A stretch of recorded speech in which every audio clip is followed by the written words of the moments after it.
முன்னை வினயகலம் மூங்கில் குடியமுதன் பொன்னங்கழக் கமலப் போதிரண்டும் என்னுடைய சென்னைக் கனியாக தேற்றினேன் என்புலத்தார்க்கு என்ன கடவுடையேன் யான் நயந்தரும் பேரின்பமெல்லாம் பழுதென்று நன்னினர்பால் செயந்தரங்கீர்த்தி ராமானுஜமுனி தாளிடமேல் உயர்ந்த குணத்திற் திருவரங்கத் தமுதோங்கும் அன்பால் எம்பும் கலித்துறை அந்தாதி ஓதேச நெஞ்சமே இனியன் குறை நமக்கு எம்பெருமானா திருநாமத்தால் முனிதந்த 108 சாவித்திரி என்னும் தென்பொருளை கலிதந்த செஞ்சுள் கலித்துறை அந்தாதி பாடித்தந்தான் புனிதன் திருவரங்கத் தமுதாகிய புண்ணியனே சொல்லின் தொகை கொண்டு உணரடி போதுக்கு தொண்டு செய்யும் நல் அன்பரேத்தும் நாமமெல்லாம் இந்த நாவில் உள்ளே அள்ளும் பகலும் அமரும்படி நல்கு அருசமயம் வெல்லும் பரம ராமானுஜா இதயன் விண்ணப்பமே எய்தற்கரிய மறைகளை 1000 இந்தமிழால் செய்த குலகில் வரும் ஷடகோபனை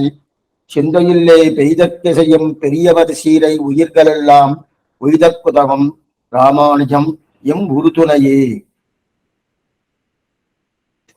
ராமானுஜன் உட்டந்தாதிலே இந்த பாசுரமானது 18ஆம் பாட்டு.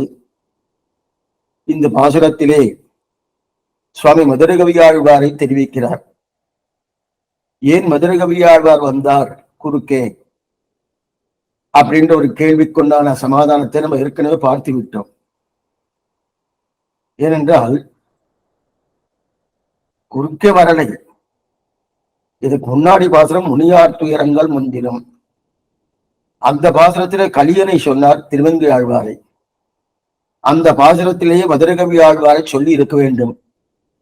ஆனால் ஏதோ லோகத்தில் இருக்கிறவர்கள் ஒரு சந்தேகத்தை கலப்ப அந்த சந்தேகத்துக்கு சமாதானம் கூறும் வகையிலே அந்த 17ஆம் பாட்டை அமைத்தான்னு பார்த்தோம். ஆனால் இங்க இது வருவதற்கு காரணம் அந்த பாட்டில் அது வந்தபடியாலே அடுத்த பாசுரமாக மதுரகவி ஆழ்வார் தெரிவித்தார்கள். ஆனா இந்த பாசுரத்திலே மதுரகவி ஆழ்வார்ங்கிற பெயரே பிரஸ்தாபமே கிடையாது. என்ன பெயர் கொடுத்திருக்காங்கன்னா பெரியவர்.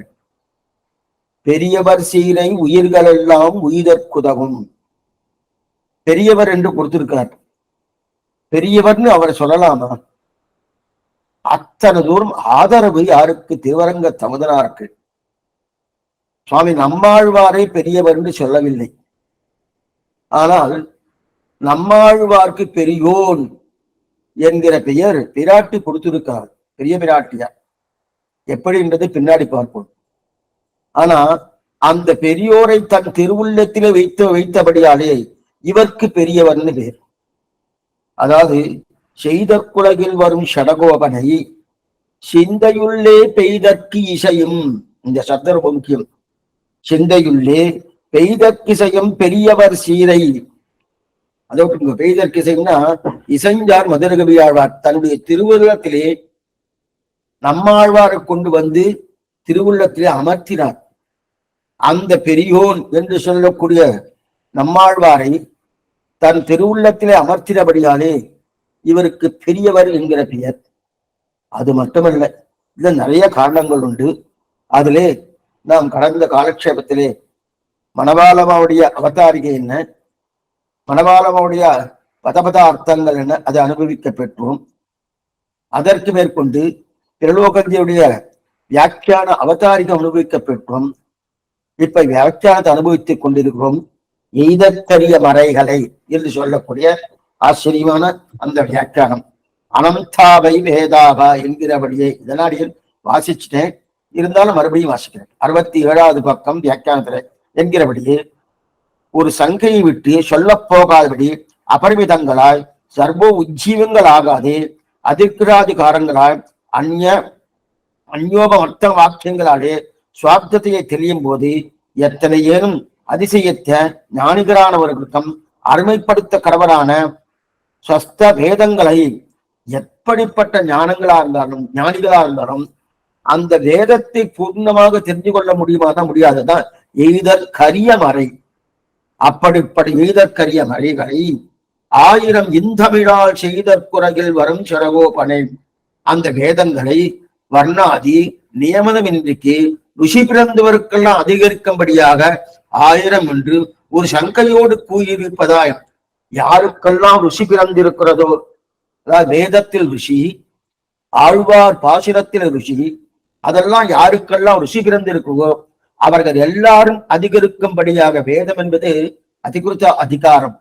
இன்னார்தான் வாசிக்கலாம் என்கிற நிலை வேதத்துக்கு உண்டு.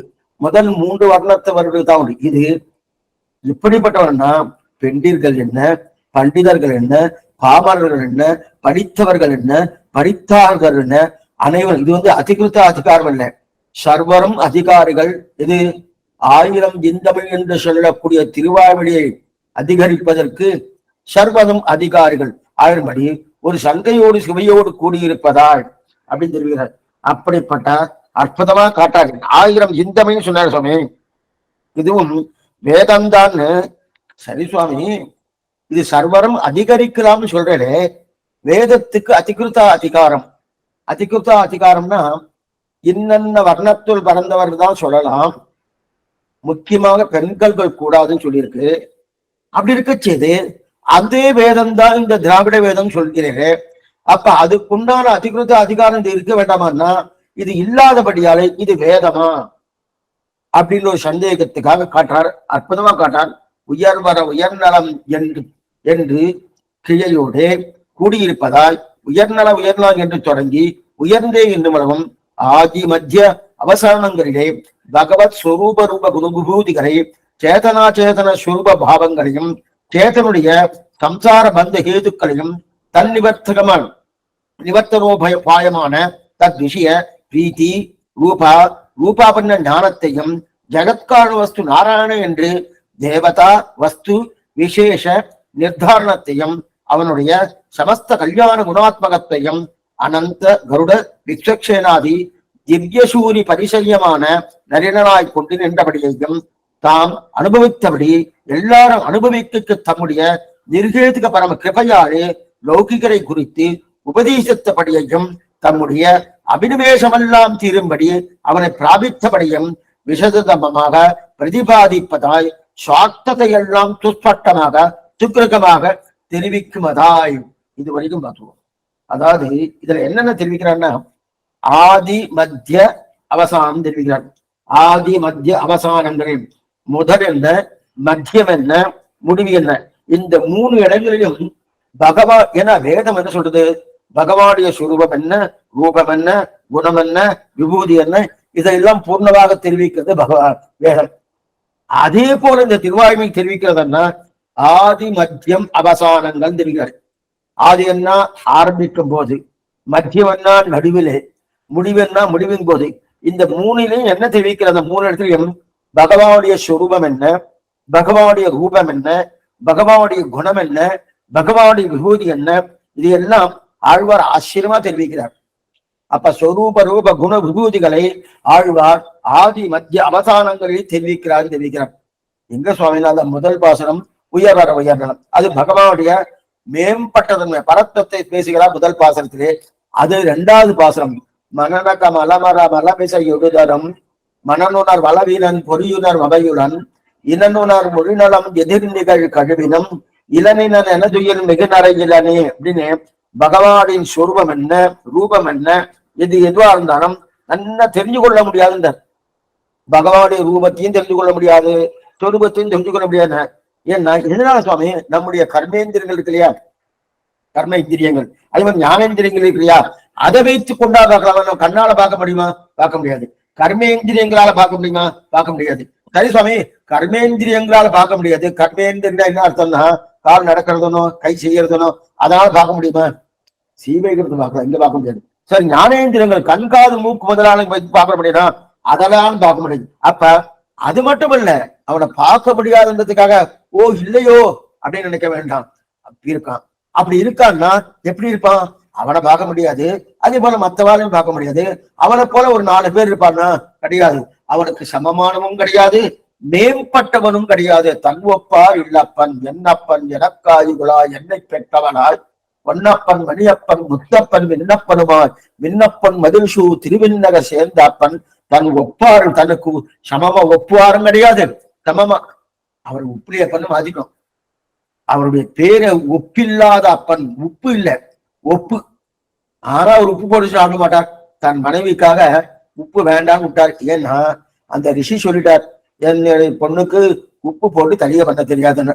தாராளமா உப்பு போட்டு தலிகை பண்ண தெரியாதுன்னா இருக்கட்டுமே, உப்புலாவே சாப்பிடுறேன்ட்டார். இந்த மாதிரி ஒவ்வொரு பர்த்தாவும் இருந்தா எந்த வம்பு இல்லை. இதுக்கு சொல்ல வந்தேன்னா அது அவர் பண்ணிட்டு இருக்க. அதனால அங்க உப்பே கிடையாது. திருவிநகர் என்று சொல்லக்கூடிய அந்த உப்புளியப்பன் சன்னதியிலே அங்க பெருமாள் கண்டறக்கூடிய பிரசாதத்துக்கெல்லாம் உப்பு கிடையாது. உப்பு துவஜஸ்தம்பத்துக்கு பின்னாடிதான் ஒரு பதில, துவஜஸ்தம்பம் தாண்டி உப்பு இருக்காது. இதுக்கு சொல்ல வந்தேன்னா ஆனா நல்ல ருச்சியா இருக்கும். பெருமாள் கண்டர்ல பண்ணதுலயே எதுக்கு சொன்னா அப்படிப்பட்ட அந்த பாசத்துக்கு தெரிவிக்கிற தன் ஒப்பார் இல்லப்பன். அவருக்கு ஒப்பானவனும் கிடையாது, சமமானவன் கிடையாது, மேம்பட்டவனும் கிடையாது. அதைத்தான் சாஸ்திரம் கோஷிக்கிறது. நதஸ்யமஸ்ய அப்பியதிகஸ்ய திருஷ்யத்தே ஒத்தார் நிக்கார இளையாய மாமாய ஒத்தால் எப்பொருக்கும் உயிரா அப்படின்னு தெரிவிக்கிறாரே ஆழ்வார். அதனால பகவான் தேக விலட்சணன். பகவான் இந்த சரீரத்தை காட்டிலும் விலட்சணன் பகவான், வேறுபட்டவன். அது மாத்திரம் இல்ல, தேக விலட்சணம் ஜீவாத்மாவே தேக விலட்சணன். பகவானுக்கு எதுக்கு தேக விலட்சணம் ஜீவாத்மா. ஆனா ஜீவாத்மாவுக்காக வேறுபட்டவன் பகவான். ஜீவாத்மா விலட்சணன் பகவான் அப்படின்னா ஜீவாத்மா காட்டிலும் வேறுபட்ட. ஜீவாத்மா என்ன, பக்தர்கள் என்ன, நித்தியர்கள் என்ன, முக்தர்கள் என்ன, இவ 3 பேருமே ஜீவாத்மா தான். பத்த ஜீவாத்மா நாம எல்லாரும், முக்த ஜீவாத்மா இங்கிருந்து கிளம்பி போயிருக்கக்கூடிய சீவகணத்தில் இருக்கக்கூடிய முக்தாத்மாக்கள். அப்படின்னா நாமும் ஒரு நிலையில முக்தாத்மா ஆகுவோம். என்னமா சுவாமி, ராமானுஜருடைய திருவடி பலப்பால் நிச்சயம் முக்தாத்மா ஆகுவோம். ஆனா இப்ப பக்தாத்மாவதான் இருக்கும். அப்ப பக்தரை காட்டு வேறுபட்டவன் பகவான்.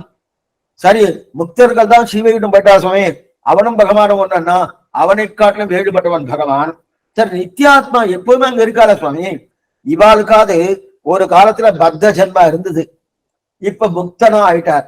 ஆனா நித்தியாத்மா அவளுக்கு அஸ்பிருஷ்ட சம்சார கந்தர்கள்னு பேரு. ஒரு நாளும் அவருக்கு சம்சார சம்பந்தமே இல்லை. முக்தாத்மாவுக்கு ஒரு காலத்துல சம்சார சம்பந்தம் இருந்தது. ஆனா இப்ப முக்தாத்மா ஆயிட்டா இப்ப சம்சார சம்பந்தமே இல்லை. இப்ப அவளை காட்டுல மேம்பட்ட நித்தியாத்மா தானே. அப்ப நித்தியாத்மாவோடு சமமா இருக்கான்னா அவனை காட்டிலும் வேறுபட்டவன். அப்பன்னா பக்தர்கள் என்ன, நித்தியர்கள் என்ன, முக்தர்கள் என்ன, அவனை காட்டிலும் வேறுபட்டவன். அது மாத்திரம் இல்ல, அஜித் விலட்சணன் பகவான். அஜித்தை காட்டிலும் வேறுபட்டவன். ஏன்னா நம்ம எந்த வஸ்து பார்த்தோம் அந்த வஸ்து பகவான்னு சொல்றோம். ஓ, அப்பன்னா அந்த வஸ்து பகவான்னா அது அஜித்தாச்சே சுவாமி. அஜித் பகவான்னா அஜித் விலட்சணன் பகவான். சேஸ்வர சமஸ்து வஸ்து விலட்சணன் பரமாத்மான்னு தெரிவிக்கிறார்கள். இத்தனையும் இங்க தெரிவிக்கிறார். மனந கமல மல மலமிசை எழுதரம் மனநூனார் பலவீலன் பொறியுனார் வகையுடன் இனநூனார் முழுநலம் எதிர்நிகள் கழிவினும் இளனின நனஜொயில் மிகுநர இளனென்று 2ஆம் பாட்டை தெரிவிக்கிறார். அப்ப பகவானுடைய சுரூபம், அந்த சுரூபம் எப்படிப்பட்டது? பக்தனை காட்டிலும், நித்தியனை காட்டிலும், முக்தனை காட்டிலும், அதே போல அச்சித்தை காட்டிலும் வேறுபட்டது பகவான். பகவானுடைய சுரூபத்தை சொன்னார். அதுக்கப்புறம் ரூபம், இந்த சொரூபத்தை சொன்னது 2ஆம் பாட்டிலே தெரிவித்தார், மனந கமலமர பாட்டிலே. அதுக்கப்புறம் ரூபம், ரூபம்னா அவனுடைய திருமேனி எப்படி லாவண்யம். திருக்குறுங்குடி எம்பெருமான் எங்கனேயோ அன்னநீர்கால் எண்ணெய் முழுவது நீர் நங்கள் போல திருக்குறுங்குடி நம்பி என தெரியுது. அந்த திருக்குறுங்குடி முழுவதுமே லாவண்யம். அவருடைய திருமையை அழகா சேவிக்கலாமனோ. எந்தெந்த திவ்யதேசம் எந்தெந்த ரூபத்தை அனுபவிக்க முடியுமோ அந்தந்த ரூபம் அனுபவிக்காரியா அத்தனையும் தெரிவிக்கிறார். ஒரு ரூபம் 2 ரூபம் இல்ல, பலபலவே ஆபரணம் பேரும் பலபலவே பலபலவே சோதி வடிவு பண்பு என்று பலபல கண்டுண்டு கேட்டுட்டு 3 இன்பம் பலபலவே ஞானமும் பாம்பனமேலாக்கியன்னு எத்தனை ரூபங்கள் அவனுக்கு. அந்தந்த ரூபங்களை நல்லா சேவிக்கலாம். திருவிழா அப்படி இருக்க பகவான் ரூபத்தை பற்றி சொன்னார். அது போல குணங்கள் உண்டானா என்பெரு கண்ணலத்து 9 ஈரிடம் ஒன்புகள் நாரணன் தென்கடல் சேரே. எத்தனை குணங்கள் அவனுக்கு. குணங்கள் எண்ணிலடங்காத குணங்கள். ஏன்னா ஆத்மாக்களையே எண்ணி விடலாம், குணங்களை எண்ண முடியாது. அத்தனை குணங்களாம். ஏன்னா பகவானுடைய குணங்களை எண்ணி தலை கட்ட முடியாது. அப்படிப்பட்ட குணங்கள் படைத்தவன். எத்தனை குணங்கள்னா இதைதான் தெரிவிக்கிறார் வால்மீகி பகவான். என்ன தெரிவிக்கிறான்னா 16 குணங்களோடு கூடியவன் யார் கேட்கிறார். முதல்ல வால்மீகி கேட்க நாரதர் பதில் சொல்றாரு. கொன்பத்தின் சாம்பதம் நோக்கிய கசிய வீரியவான்னு ஆச்சரியமான பதில் தெரிவிக்கிறார். அப்படி இருக்கச்சே குணங்கள் அபாரமான கல்யாண குணங்கள், சமஸ்த கல்யாண மகோ குணாருதி அப்படின்னு தெரிவிக்கிறார் சுவாமி எம்பெருமானார். அப்படி இருக்கச்சே அப்ப குணங்கள் பரிபூர்ணமாக சொல்லப்பட்டது. அதற்கு மேலே அந்த குணங்களை சொல்லி தலை கட்ட முடியுமா சுவாமி? இந்த குணங்கள் சுவாமி, இந்த நமக்கெல்லாம் குணங்கள் இருக்கா? என்ன முடியாது. நம்முடைய குணங்களும் என்ன முடியாது, பகவானுடைய குணங்களை எண்ண முடியாது. அப்ப சமமா சுவாமி சாமம் எதுல நமக்கு தீய குணங்களை எண்ண முடியாது, அவனுக்கு நல்ல குணங்களை எண்ண முடியாது. அவனுக்கு தீய குணங்கள் இல்லையா சொன்னேன், அகிலேய பிரச்சனீக கல்யாணிக தானத்துவம். அது மட்டும் இல்ல, அவனுக்கு அவாப்த சமஸ்த அகிலேய பிரச்சனீகனாய் எல்லா குற்றங்களுக்கும் எதிர்த்தட்டாக இருப்பவன் சாத்தம் சொல்லியிருக்கேன். அப்ப குணங்களை எண்ண முடியாது, எண்ணி தலை கட்ட முடியாது தெரிவித்தார். ஆக சுரூபம் என்ன, ரூபம் என்ன, குணம் என்ன, கடைசியில விபூதி. விபூதினு எத்தனை நினைக்காதீங்க. விபூதினா அவனுக்கு சொத்து. என்ன எது சுவாமி சொத்து? விபூதி. விபூதினா சொத்து. நித்திய விபூதி என்ன, லீலா விபூதி என்ன, ரெண்டுமே அவனுடைய சொத்து. அயர்வரும் அமரர்கள் அதிபதி. அது மட்டும் இல்ல, உயர் நடந்ததுதான் அவனுடைய விபூதி. இது எங்க தெரிவிக்கிறார்னா, ஆச்சரியமான பதிவு 3ஆம் 14ஆம் திருவாவடி. புகழம் நல் ஒருவன் என்கோ, பொருவில் சீர் பூமி என்கோ, திகழும் தன் பறவை என்கோ, தீ என்கோ, வாயுவென்கோ, நிகழும் ஆகாசம் என்கோ, நீள் சுழல் இரண்டு வென்கோ, இகழ்வில் அனைத்து வென்கோ, கண்ணனை கூமார் அறிய மாட்டேன். இந்த 10 பாசனங்களாலே அவருடைய விபூதி என்னன்னு அவருடைய சொத்து. அந்த சொத்தை பூர்த்தியா தெரிவிக்கிறார் இல்லையா? அப்ப எல்லாமே பகவானுடைய சொத்து தான். இது விபூதி அத்தியாயத்துல மனனா தெரிவிக்கிற அர்ஜுனா, எது என்னுடைய எது என்னுடைய சொல்லி தலை கட்ட முடியாது. எதுன்னு சொல்றது. அதனால அந்தந்த நிலையில இருக்கக்கூடிய முக்கியமான மட்டும் சொல்றேன், எல்லாரையும் சொல்லணும்னா முடியவே முடியாது. அதனால தெரிவிக்கிறேன். என்ன தெரிவிக்கிறேன்? அப்ப விபூதி எல்லாம் அவனுக்கே எல்லாம் அப்படின்னு தெரிவிக்கிறதா? அப்ப எல்லாமே அவனுடைய சொத்து தான். அப்ரஹ்மாத்மக தத்துவமே கிடையாதுன்னு தெரிவிக்கிறார். அப்படி இருக்க விபூதி வந்து அதுக்கப்புறம் என்னென்ன சுரூபம் என்ன, ரூபம் என்ன, குணம் என்ன, விபூதி என்ன. அதுக்கு மேல சேத்தனம். சேத்தனம்னா ஜீவாத்மா. அவனுக்கு சேத்தனம் எப்படி இருக்கு? சேத்தனம்னா ஞானம் இருக்கக்கூடிய தன்மை சேத்தனம். தைத்தன்யம் இருக்குது சேத்தனம்னு தெரியும். அப்படி இருக்கச்சது அது உண்டா சுவாமினா, அடியேனுள்ளான் உடனுள்ளான் அண்டத்தகத்தான் புறத்துள்ளான் படியை இதுவன் குறைக்கலாம் படிய நல்லான் பரன் பரன். ஆச்சரியமான பாசுரம். இது 8ஆம் பத்து. இதுக்கு சொல்றேன், ஜீவாத்ம சுரூபமே என்ன? சேஷத்துவம். சேஷத்துவம் அடிமைத்தனம், தாசபூதன். பகவானுக்கு நான் தாசம் சொல்லணும். ஆனா அதே போல தாசபூதன் யாரு? இந்த ஒவ்வொரு ஜீவாத்தம். அது மட்டும் இல்ல, அச்சேதனத்துக்கு சுரூபம் சொல்லியிருக்கு இல்லையா? சரி சுவாமி, ஜீவாத்ம சுரூபம் சொல்லிட்டு அது சைத்தன்யம் இருக்கக்கூடியது. சைத்தன்யத்துக்கு இருக்கக்கூடிய சுரூபம் என்ன? அடிமைத்தனம். சைத்தன்யம் அற்றதாக இருக்கக்கூடிய சைத்தன்யம் என்ன? ஞானம். ஞானம் அற்றதாக இருக்கக்கூடிய அச்சேதன சுரூபம் என்னன்னா இருக்கா சுவாமி? மின்னின் நிலையில மண்ணுயிராக்கங்கள் என்னுமிடத்திலே ஒண்ணுமின் நீரேந்திரே அச்சேதன சுபாவத்தை மின்னின் நிலையில அப்படின்னா ஒரு மின்னலை போல எந்த வஸ்துவும் இருக்காது. இந்த சரீரம் இருக்கே, இந்த சரீரத்தை தான் சொல்றார். என்னன்னு சொல்றாருன்னா, மின்னின் நிலையில மண்ணுயிராக்கைகள். இது ஒரு நிமிஷம் இருக்காதான், அடுத்த நிமிஷம் இருக்காதான் சுவாமி. 80 வருஷம் இருக்க சுவாமி அப்படின்னா அது என்ன? ஏன்னா இது நமக்கு இருக்குன்னு நினைக்கிறோம் போனோம். இப்ப விட்டில் பூச்சி இருக்கு. அதே போல அந்த விட்டில் பூச்சி ஆகட்டும், அல்லது சில பேர்லாம் ராத்திரில மின்மினி பூச்சிகள் இருக்கணும். அந்த மின்மினி பூச்சி ஒரு நிமிஷம் தான் இருக்கும். அதுக்கு இருக்கு, ஆனா காணாம போயிட்டு இருக்கணும், நமக்கு தெரியறது இல்லையோ. அதே போலதான் அந்த சரீரம். அதுவாக நமக்கு காணாம போறதுன்னு நல்லா நமக்கு நம்பிக்கை வருது. இது என்ன நம்பிக்கை கொடுக்கறதுன்னா, இருக்கே இல்லைன்னு. நேற்றுக்கு பார்த்துட்டு வந்த சுவாமி, இன்னைக்கு எங்க சுவாமி கிளம்பி போயாச்சு. என்ன சுவாமி ஆச்சுன்னா கிளம்பிட்டாருன்னு தெரிவிக்கிறா இல்லையா? அப்ப மின்னின் நிலையிலை மின்னலாவது சொல்றது தான் ஒரு நிமிஷம் தான் இருக்கேன்னு. ஆனா இந்த சரீரம் இருக்குன்னு நல்லா சாஸ்வதமா இருக்குன்னு காட்டுறதே தவிர இருக்காங்க இல்ல. அதுதான் மின்னின் நிலையில மண்ணுயிராக்குகள் என்னுமிடத்திலே உண்மை நிறைய தெரிவிக்கிறா இல்லையா? அப்ப அச்சேதனமான சேத்தனங்கள் எல்லாம் சொன்னா இல்லையா? அப்ப சேத்தனா ஜீவாத்மா சம்சாரம் இடுக்கிறதே சுவாமி எதனால இருக்கு? இந்த சேத்தனம் இருக்கு. அவனுக்கு ஞானம் இருக்கணும், சைத்தன்யம் இருக்குன்னு சொன்னாலும் ஞானம் இருக்குன்னு அர்த்தம். மன ஜானே மன அவபோதனேன்னு தாத்து. அந்த தாத்து அர்த்தத்தால் என்ன கிடைக்கிறது? ஞானமுடையவன் ஜீவாத்தான் கிடைக்கிறது. அவன் நேர சீமைக்கு போக வேண்டியதான சுவாமி. அது எதனால போறோம்னா, நீர் நுமதி என்றிவை வேர் முதல் மாய்த்து இரசேன் முன்மிய கடன் நேர்நிலை இல்லைன்னு நான் எனது அகங்காரம் அமகாரங்கள் இருக்கு இல்லையா? அந்த அகங்கார மகாங்கள் தான் நாம சம்சாரம் இருக்கிறதுக்கு ஏது காரணம். இந்த சம்சாரத்தை நம்ம இருக்கணும், இந்த பூலோகத்தில் இருப்பதுக்கு காரணம் என்னன்னா அகங்கார அமகாரங்கள். அது மட்டுமல்ல, ஆச்சரியமா தெரிவிக்கிற இந்த பஞ்ச இந்திரியங்கள் உன்னிலாவை ஐவரால் குபதீட்டு என்னை உன் பாதபங்கயம் நன்னிலா வகையே நனிவான் என்னும் எண்ணுகின்றாய் எண்ணிலா பெருமாயனே இமையோர்களேத்து உலகம் உன்னுடை அண்ணலே அமுதே அப்பனே என்னை ஆழ்வானேன்னு தெரிவிக்கிறாரையா? அப்படி இருக்க இந்த இந்திரிகளை படித்துறதும் படா. இது எப்பன்னா அவ இது சரணாதி பண்ணியாச்சு. அகலகில்லே திருவேங்கடமலை சரணாதி ஆனதுக்கு அப்புறம் இந்த பாசுரம் பார்த்த கண்ணு மூடின்னு இருக்காரு. சரி சீவன் இருக்கான்னு நினைச்சிட்டு இருக்கார். பார்த்தா இதே லோகத்துல இருக்க. என்ன காரணம்னா இந்திரியங்கள் படுத்திருக்கு. அதனால இந்த இந்திரியங்களே சம்சாரத்துக்கு ஏற்றுக்க. அப்ப சம்சாரம் என்கிற கால் கட்டை அவிழ்த்து கொடணும் இல்லையா? அதுக்கு ஒரே வழி இது சரணாகதி தான். தொமாக உபாய பூதோமே பவ, இது பிரார்த்தனாமதி சரணாகதி பிரியா, அவனை பற்றுவது. அது என்ன அர்த்தம்? திருநாரணந்தால் காலம் பெற சித்தித்துவோ ஒரு நாயகமாய் ஓட உலகுடன் ஆண்டவர் கருணாய் கவர்ந்த காலர் சிதகைய பானையர் பெருநாடு காண என்மையிலே பிச்சைதான் கொள்வர் திருநாரணந்தால் காலம் பெற சிந்திப்பீங்கன்னு நமக்கு உபதேசம் பண்ணாரனோ. நீங்க ஒன்னும் சிரமப்படாதீங்க. இந்த சம்சார சம்பந்தத்தை அணுக்கணும்னா திருநாளுடைய திருவடிகளை பட்டுங்களும் தெரிவிக்கிறார் இல்லையா? அப்ப அது மட்டும் இல்ல, இதெல்லாம் சொன்னதுக்கு அப்புறம் ஜகத்கான வஸ்து சொல்ல போனோம்.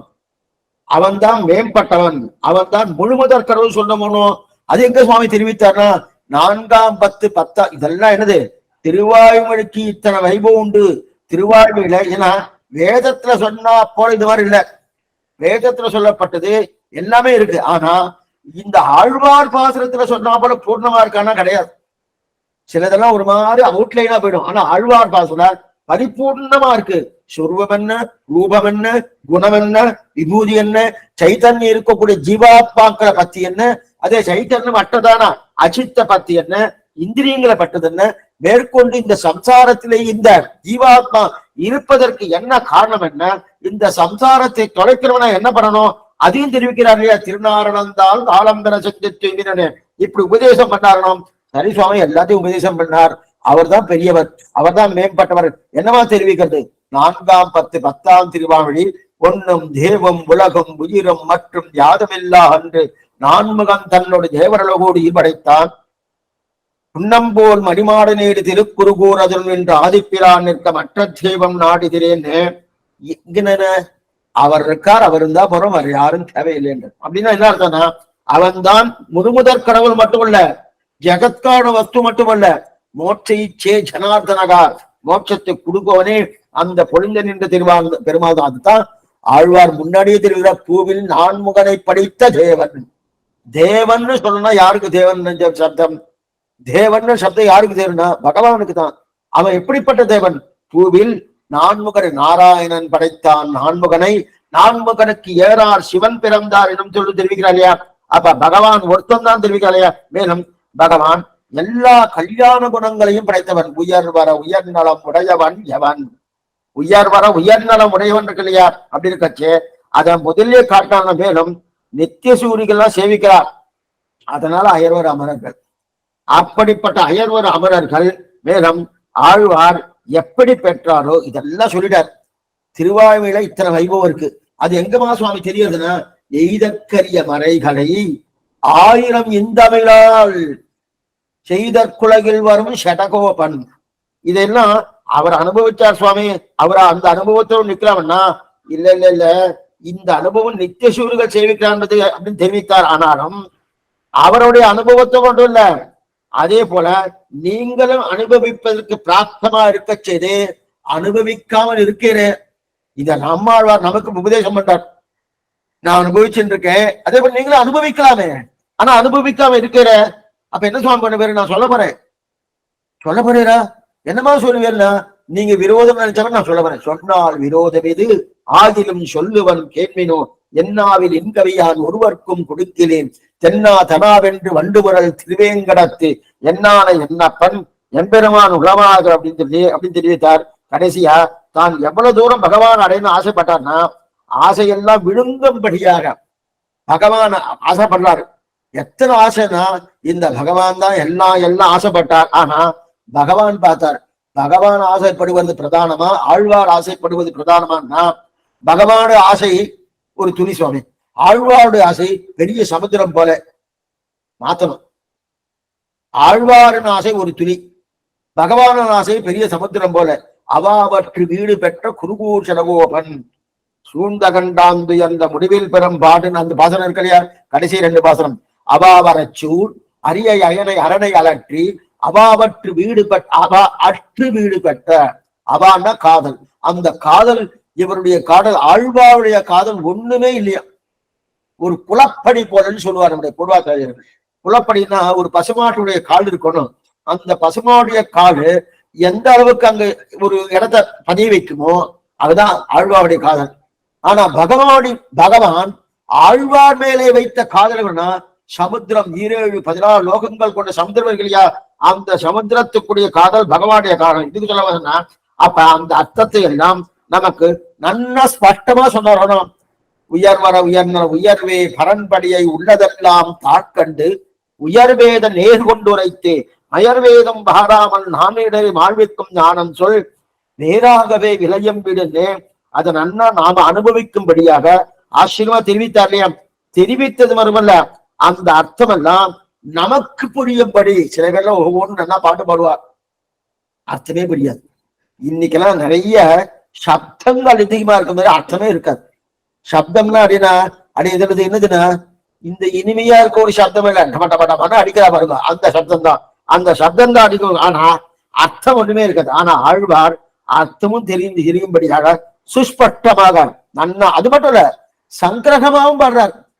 சில பேர் சில காலக்ஷேபம்னால சில காலக்ஷேபம் அப்படின்னா ஓஹோன்னு இழுத்துட்டே போவார். இழுத்துட்டே போவார்னா புரியத்துக்காக சொல்றேன். பரம நாமே திருவாரூர் காலக்ஷேபம் வச்சுட்டு இருக்கோம், 2-4 வருஷம் 5 வருஷம் ஆகும்னு சொல்லிட்டு இருந்தோம். ஆமா சொல்ல வாஸ்தவம் தான். ஆனா நஞ்சியர் 100 தடவை திருவாரூர் காலக்ஷேபம் பண்ணியிருக்கார்.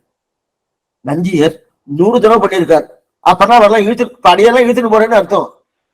இழுத்துட்டு போற அர்த்தம் சொல்ல தெரியாதுன்னா வச்சுக்கலாம், ஒன்றும் தவறு ஒன்றும் கிடையாது. இதுக்கு சொல்ல வந்தேன்னா அவள்னா அத சுஸ்பஷ்டமாக, அது மட்டும் இல்ல சங்கிரகமாவும் ஒரு வார்த்தை சொன்னா அந்த வார்த்தைக்குள்ள 10 அர்த்தம் நல்ல மீதூர்ந்து இருக்கும். அப்ப அவருடைய சப்தங்கள் இருக்கும், அந்தந்த சப்தங்கள் சொல்றாங்கன்னா அப்ப சங்கிரகமாவும் சொல்றா, சுஸ்பஷ்டமாவும் சொல்றா.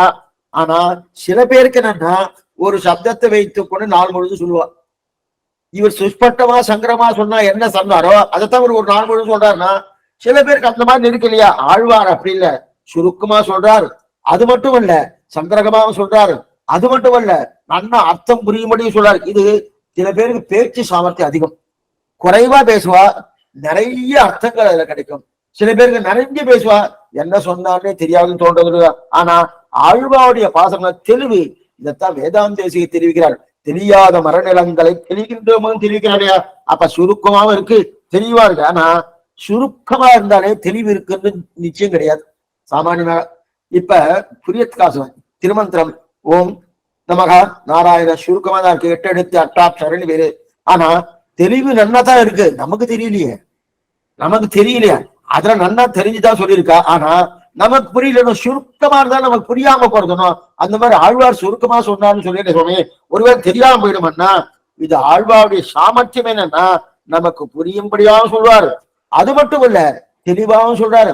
அது மட்டும் இல்ல அந்த அர்த்தங்கள் நன்னா மனசு நிற்கப்பாடு என் நெஞ்சுள் இருக்கிறான், நன்னா மனசு நிற்க வைக்கப்படியா சொன்னார் இல்லையா. எதுக்கு சொல்ல வந்தா சில பேர்லாம் நன்னா பூர்வாச்சாரி இருக்கக்கூடிய நிலையே என்னன்னா அந்த ஆழ்வாருடைய பாசனங்கள் ஆகட்டும், அதே போல வியாக்கியானங்கள் ஆகட்டும், ஒரு சொல் இருக்கணும், அந்த ஒரு செல்லை எடுத்துட்டு இன்னொரு செல்லை வைப்போமோங்கிற ஒரு நிலை வருமானம் வரவே வராது.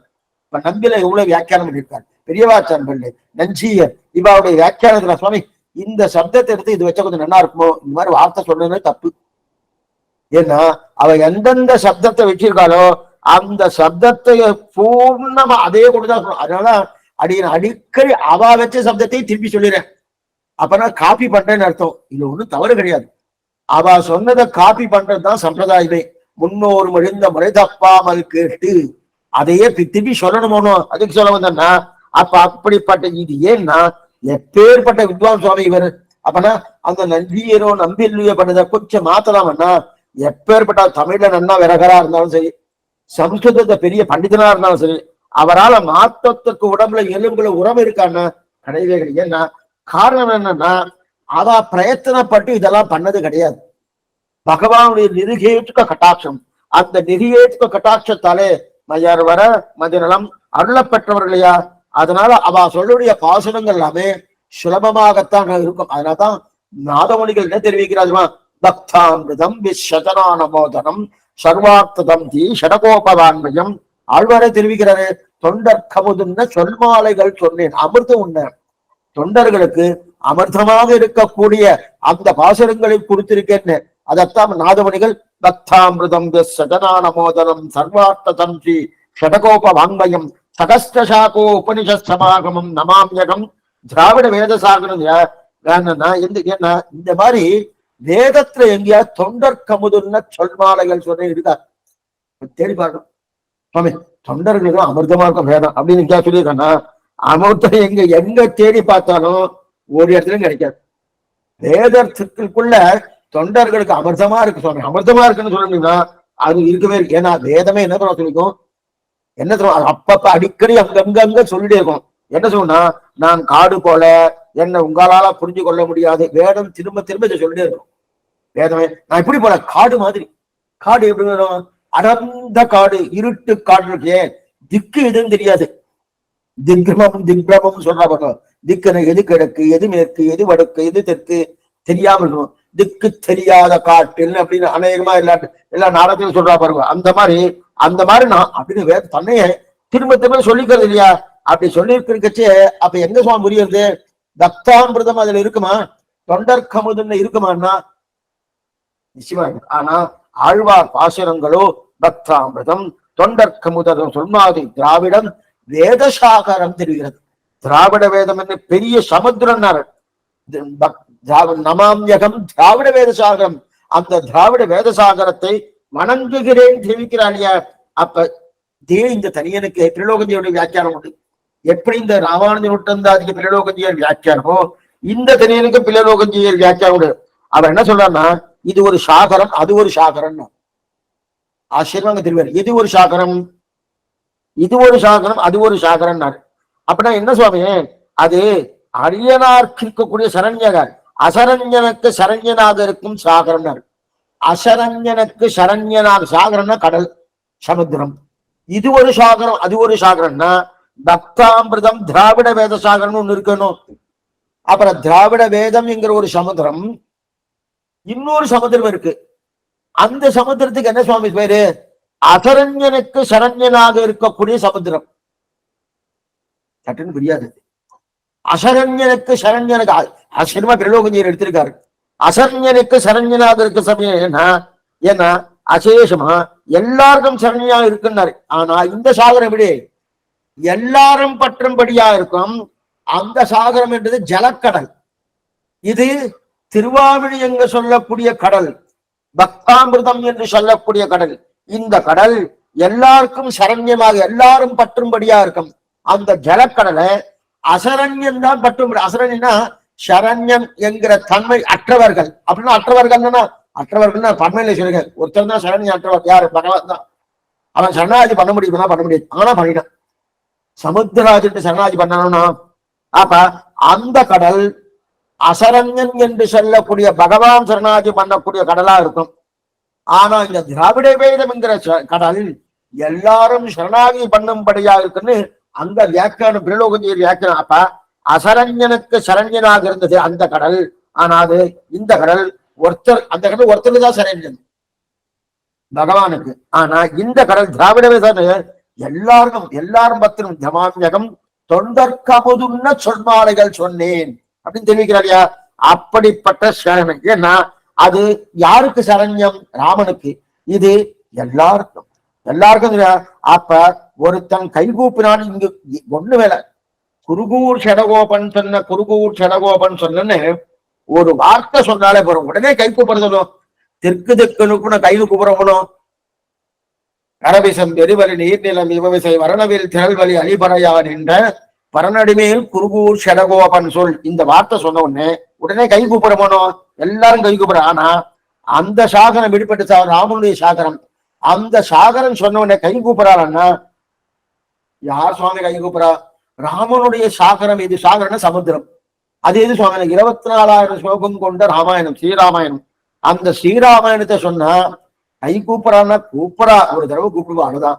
ஆனா இது ஒவ்வொரு தடவையும் 100 திருவாய்மொழிக்கும் குருகூர் ஷடகோபன் சொன்ன குருகூர் ஷடகோபன் சொன்ன கூப்பிடா. அது மட்டும் இல்ல, அது 24,000 இருக்கும், இது 1000 இருக்கும். அது 500 சர்க்கங்களா இருக்கும், இது 10,100 இருக்கும். நல்லா பாருங்க, 10,100 அது 6 காண்டங்களோடு இருக்கும். இது 6 பதங்களின் அர்த்தத்தை கொடுப்பதாக இருக்கும். ஒண்ணுமே புரியல சுவாமி, ஒண்ணும் கட்டமே இல்லை. அது 24,000 ஸ்லோகங்கள் ராமாயணம். இது 1102 பாசனங்கள் திருவாய்மொழி. அதனால இது சுலபமா இருக்கு. ரெண்டாவது, அது 500 சர்க்கங்கள், 500க்கு மேற்பட்ட சர்க்கங்கள் இருக்கு. இது சுவாமி 100 திருவாய்மொழி, 100 திருவாய்மொழியா, 100 திருவாய்மொழி இருக்காம். அது என்ன சுவாமின்னா அந்த மாதிரி இதுல கட்டம் இல்லைன்னு தெரிவித்தார். அடுத்தது, அது 6 காண்டம். என்ன காலம்? பாலகாண்டம் ஆரம்பிச்சு மேற்கொண்டு எங்க வருது? சுந்தரகாண்டம், யுத்த காண்டம் முடிகிறவருக்கு 6 காண்டங்கள். ஆனா அதே போல இதுல 6 உண்டான உண்டு. 6 பதங்களின் அர்த்தங்களை தெரிவிக்க வந்தது. இதுதான் ரொம்ப முக்கியம். ஏன்னா ராமாயணம் வேறல்ல, திருவாய்மொழி வேறல்லன்னு தெரிவிக்கிறார். இது படிகொண்ட கீர்த்தி ராமாயணம் என்னும் பக்தி வெல்லம் குடிகொண்டு கோயில் ராமானுஜன் குணம் கூறும் வருது இல்லையா? அந்த இடத்த சொல்றேன். ஆனா ராமாயணம் வேறல்ல, திருவாய்மொழி வேறல்ல. ஏன்னா அதுவும் 6 காண்டங்கள், இதுவும் 6 பதங்கள், 6 காண்டங்கள். அதுவும் என்னன்னு தெரிவிக்கிறதுன்னா ஆச்சரியமா தெரிவிக்கிறது. அது தெரிவிக்கக்கூடிய தன்மை சரணாகி சாஸ்திரம், இதுவும் தெரிவிக்கக்கூடிய தன்மை சரணாகி சாஸ்திரம். தீர்க்க சரணாகதின்னு தெரிவிப்பார திருவாய்மொழி. அப்படிப்பட்ட தீர்க்க சரணாகதி எங்க தெரியுமா சொல்லிக்கிறது? 6 அர்த்தங்கள் சொல்லிய சுவாமி. துவயத்துல 6 அர்த்தங்கள் சொல்லப்பட்டிருக்கு. ஸ்ரீமன் நாராயண சரணம் பிரபத்தி, ஸ்ரீமதே நாராயணாய நமக. இந்த 6 அர்த்தங்கள், இந்த 6 அர்த்தங்களை சொல்ல வேண்டது. அதுக்கு மேல அது என்ன சுவாமி? ரகுவம்ச கதையை சொல்ல வந்தது ஸ்ரீராமாயணம். ரகுவம்சம், ராமாயண கதை, ராம கதை ரகுவம்சம். ஆனா இந்த திருவாய்மொழியை முகில்வண்ணன் அடிமையில் சொன்ன சொல்மாலை 1010 வல்லார் முகில்வண்ணவானத்து இமயவர் சூழ இருப்பர் பேரின்ப வெள்ளத்த. முகில்வண்ணன் அடிமையில் சொன்ன சொல்மாலை அப்படின்னா ரகுகுல திலக்கமாக இருக்கக்கூடிய ராமனை பற்றினது ஸ்ரீராமாயணம். இது முகில் அண்ணன் அடிமையில் இருக்கக்கூடிய கண்ணனை பற்றினது. அப்படின்னா அதுக்கு ரிஷி யாரு? வால்மீகி. இவர் ரிஷியா சுவாமி? நம்மாழ்வார் ரிஷிம் ஜிஷாமகே கிருஷ்ண திருஷ்ணா தத்துவம் வியோஜிதம் சகஸ்தஜாகம் யோத்ராஷேது தியாமிடம் சம்பதமே. இதுவும் ரிஷிதான். மன்னாழ்வார் ரிஷின்னு ரிஷின்னு சொல்லலாம், முனின்னு சொல்லலாம், கவின்னு சொல்லலாம், நம்மாழ்வார். மேலும் ராமாயணத்துக்கு பலன் சொல்ற சேர சொன்னா யாரெல்லாம் இந்த ராமாயணத்தை தெரிவிக்கிறார்களோ அவர்கள் இந்த சம்சாரத்தை தொலைத்து விஷ்ணு பதத்தை அடைகிறார்கள் ராமாயணத்துக்கு பலத்தை சொல்லும். அதே போல இந்த ஆழ்வார்கள் அந்த பலம் உண்டான்னா வானின் மீதேட்டு அருள் செய்து முடிக்கும் பிறவி மாமாய கூத்தினையே. இந்த ஆழ்வார் பாசனம், இந்த 1000 பாட்டு இருக்கு இல்லையா? இந்த 1000 பாட்டை யார் சொல்றாரோ அவளுக்கு என்ன? வானின் மீதேட்டு அருள் செய்து முடிக்கும் பிறகு மாமாய கூத்தினை. அப்படின்னா அந்த ராமாயண சாரமே திராவிட வேத சாரம் தெரிவிக்கிறார். அப்படிப்பட்ட எய்தற்கரிய மறைகளை 1000 இந்தமிழால் செய்தற்கு 1000 இந்தமிழால் வரைக்கும் பார்த்துக்கோங்க. அதுக்கப்புறம் செய்த குலகில் வரும் ஷடகோபனை, செய்த குலகில் வரும் ஷடகோபனை. அதாவது அதையேவ அத்தியந்த சுலபமாய் பக்தாமிர்தம் தொண்டர்க்கமுதின சொல்மாலைகள் என்னும்படி அது போக்தாக்களுக்கு அத்தியந்தம் போக்கமாய் நடைவிலங்கு தமிழான தமிழ பாஷையிலே திருவாய்மொழி நடைவிலங்கு தமிழ். ஆச்சரியமான சப்தம். நடைவிலங்கு தமிழ் மாலை 10 வல்லார் நலந்துகள் அரணடைக்கு நம்புவாரு. தமிழே அவன் ஒரு எப்படின்னா அது ஆனந்தம். எப்படின்னா சப்தத்தால் ஆனந்தம். ருச்சி கொடுக்குமா சுவாமி? இன்ப தேன் வந்து பாயுது காதிலேன்னு ஒரு கவிஞர் சொன்னார். செந்தமிழ்நாடு என்னும் போதிலே இன்ப தேன் வந்து காயினா தமிழே ருச்சியும் கொடுக்கும். நடைவிலங்கு தமிழ் மாலை 10 வல்லார் அப்படிப்பட்ட திருவாழ்கிற பிரபந்த ரூபேன செய்தற்கு அவதரிப்பதற்கு ஆவிர்வாவத்தை பண்ணுவதற்கென்றபடி. அப்படின்னா இது திருவாழ்வை அவதரிப்பதற்காக நம்மாழ்வாடைய அவதாரமா? அதைத்தான் தெரிவிக்கிறார். எய்தற்கரிய மறைகளை 1000 இந்தமிழால் செய்த குலகில். எய்தற்கரிய மறைகள் வரைக்கும் பார்க்கணும். அதுக்கப்புறம் இனிமே பார்க்க வேண்டியது உலகில் வரும் ஷடகோபனை. எய்தற்கரிய மறைகளை 1000 இந்தமிழால் செய்த குலகில் வரும் ஷடகோபனை. இப்ப சந்தேகம் வந்துட்டு என்ன சந்தேகம்னா என்ன சொன்னார்னா நம்மாழ்வார் அவதாரம் பண்ணதே திருவாய்மொழியை சொல்வதற்காக தான் அவதாரம் சொல்லிட்டு போனோம். எய்தற்கரிய மறை என்ன பாருங்க, எய்தற்கரிய மறைகளை 1000 இந்தமிழால் செய்தற்குலகில் வரும் ஷடகோபன்.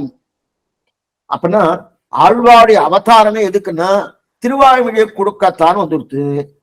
இப்ப சந்தேகம்னா சுவாமி லோகத்துல யார் வந்து பிறந்தாலும் கர்மத்தை தொலைக்கத்தானே வந்து பிறந்திருக்கா? இந்த சுவாமி பாட்டு பாடணும், அதற்காக வந்து பிறந்தார் சொல்ல முடியுமா? சொல்லவே முடியாது. நாம எல்லாரும் யாராங்க சரி, லோகத்துல எத்தனை பேர் இருந்தாலும் அவெல்லாம் கர்மாவை தலைக்கிறது தான். கர்மா ததா வித்வான் புண்ணிய பாபே விதுய நிரஞ்சன பரமம் சாமியம் உபயுதுன்னு சொல்லியிருக்கு இல்லையா? அப்படி இருக்க செய்து இந்த புண்ணியத்தையும் பாபத்தையும் தொலைத்து மேற்கொண்டு சம்சாரம் வேண்டாம், சரீரம் வேண்டாம், இன்னின்ற நீர்மை இனியாமனான அவருடைய திருவடிக்கு போய் சேர்த்து அங்கேயே நித்திய அனுபவமாக இருக்கக்கூடிய அனுபவத்தை நிஜ பிரீத்தி காரிய கைங்கரியம் பண்ணணும் தானே சொல்லி இருக்காரு. அப்படி இருக்க செய்து இவர் பிறந்தாராம் சுவாமி, பாட்டு பாடுறதுக்காக பிறந்திருக்கார் அப்படின்னு சொன்னா இது சேரவே இல்லை சுவாமி, சேரவே பாட்டு பாடுறதுக்காக வந்தாரா? அடுத்த கேள்வி என்னன்னா, இந்த மாதிரி கேள்விப்பட்டதே கிடையாது. அப்படி இருக்க செய்து உலகத்தில் பாட்டு பாட வருவார்களா அப்படின்னு கேள்வி கேட்டு இதுக்கு சமாதானம் சொல்றாரு. ஏன்னா நம்மாழ்வார் பாசுவதற்காக தான் அவருடைய அவதாரமே. ஆனா நாம என்ன சொல்லிருக்கோம், யார் இந்த லோகத்தில் இருக்காரோ அவ கர்மவசப்பட்டவா, கர்மத்துக்காக தான், கர்மத்தை தொலைக்கிறதுக்கோ இல்ல சேர்ப்பதற்கோ, அநேகமா தொலைக்கிறதுக்கோ அவதாரம் பிறக்கிறதே. ஆனா தொலைக்கிற நேரத்தை சேர்த்துக்கிறான், கர்மத்தை சேர்க்கிறாரோ அதுக்கு சமாதானம் சொல்றாரு. அப்படிப்பட்ட உலகத்துக்கு கர்மத்தை தொலைக்காமல் நெருகேதுக்கு விஷயகாரமாக வந்து சேர்ந்தான். இப்ப சுவாமி நம்மாழ்வார் கர்மம் அடியாக பிறந்தாரா? இதெல்லாம் புரிஞ்சுக்கோ, இதெல்லாம் மேல வரப்போறது, மேல பகவத் விஷயத்துல நல்லா வரப்போறது, அது நல்லா விவரமா சொல்றேன். இப்ப கர்மம் அடியா, இப்ப நாமெல்லாம் கர்மம் தான் நிச்சயமா. இன்ன நாள் இன்ன தாயார் தந்தையார் இந்த நிலையோடு இந்த ஞானத்தோடு அப்படிப்பட்ட இந்த நாள் வரைக்கும் இங்க இருப்பேன், இதெல்லாம் கர்மம். கர்மம் வந்தாத்தான் நம்ம பிறந்திருக்கோம். பகவான் அந்த கர்மத்துக்கு அச்சித்து, அதனால பகவான் நம்ம பிறப்பிக்க வைக்கிறான்னு தெரியறது, நல்லா தெரியுது. அப்ப ஆழ்வார் பிறந்தா இல்லையா, அவருக்கும் கர்மம் தானே? கர்மம் கிடையாது, கர்மம் அடியாக அவர் பிறந்தவர் அல்ல. அப்ப என்ன சுவாமி, அவர் கிருபாடியாக பிறந்தவர், பகவத் கிருபாடியாக பிறந்த. இது நல்லா புரிஞ்சுக்கணும். நாம என்ன நினைக்கிறோம், இப்ப ஆழ்வார போல நாம் ஆழ்வார போல நாம் நினைக்கிறோமோ, அப்ப ஆழ்வார போனோம்னா அப்ப அவர் சாப்பிடல, உண்ணும் சோறு பரணீர் பின்னும் பித்தனை எல்லாம் கண்ணு தரணும், இந்த மாதிரி நான் இருக்கேனா? இல்லையே. எப்ப இல்லையோ எனக்கு கர்மம் உண்டது, அவருக்கு கர்மா இருக்கானா? கிடையாது. அப்ப ஏன் சுவாமி வந்தார்னா திருவாய்மொழி கொடுப்பதற்காக வந்தார். அதான் தெரிவிக்கிறார். உலகில் இதுதான் தெரியும், உலகில் வரும் ஷடகோபனை எய்தற்கரிய மறைகளை 1000 இந்தமிழால் செய்தற்கு உலகில் வரும் ஷடகோபன். அப்படின்னா பகவானுடைய நிரிகேத்துக்கு விஷயகாரத்தாலே வந்து சேர்ந்தார தவிர கர்மமடியாக பிறந்தவர் அல்ல. அப்படின்னா உலகில் வரும் ஷடகோபன் அப்படி ரெண்டாவது பாருங்க, இந்த இடத்துல பாருங்க, பிறக்கும்னு சொல்லலாம் பாருங்க, பாட்டை மறுபடியும் பாருங்க. ஒவ்வொரு பாட்டுக்கு இந்த மாதிரி நிதானமா பண்ணோம்னா இன்னும் நல்லா புரியும். ஆனா அதுவே 4 வருஷம் ஆயிடும் ராமானுஜம் முடிக்கணும் தான். இப்ப எய்தற்கரிய மறைகளை 1000 இந்தமினால் செய்த உலகில் பிறந்த ஷடகோபனைன்னு சொல்லணும். பறந்ததுன்னா இருக்காரு, அவதாரம் பண்ணாரோ, பறந்தா இருக்கானோ. அப்படி இருக்கச்சே எய்தற்கரிய மறைகளை 1000 இந்தமினால் செய்தற்குலகில் வரும் ஷடகோபன். சுவாமி வரும் ஷடகோபன் சொல்லணுமா, பிறந்த ஷடகோபன் சொல்லணுமா? பிறக்கும்னாலே பிறந்திருக்கான்னு அர்த்தம். வரும்னா என்னன்னா, வருடத்துக்கு 2 அர்த்தம். வரும் முதல்ல வரும்னு வரக்கூடாது, வந்த ஷடகோபன் வந்து, ஏன்னா வந்துட்டு போயிட்டாரு, வந்து இருக்காரா இல்லையா, அதனால வந்த ஷடகோபன் வரணும். சரி, ஏதோ வரும்னு சொல்லிட்டாரு சுவாமி, பிறந்தன்னு சொல்ல வேண்டாமா, வரும்னு சொல்ல முடியுமா? அப்ப பிறந்த ஏன் சொல்ல தெரியுமா? பிறந்தன்னு சொன்னா கர்மமடியாக பிறந்தார்னு அர்த்தம்.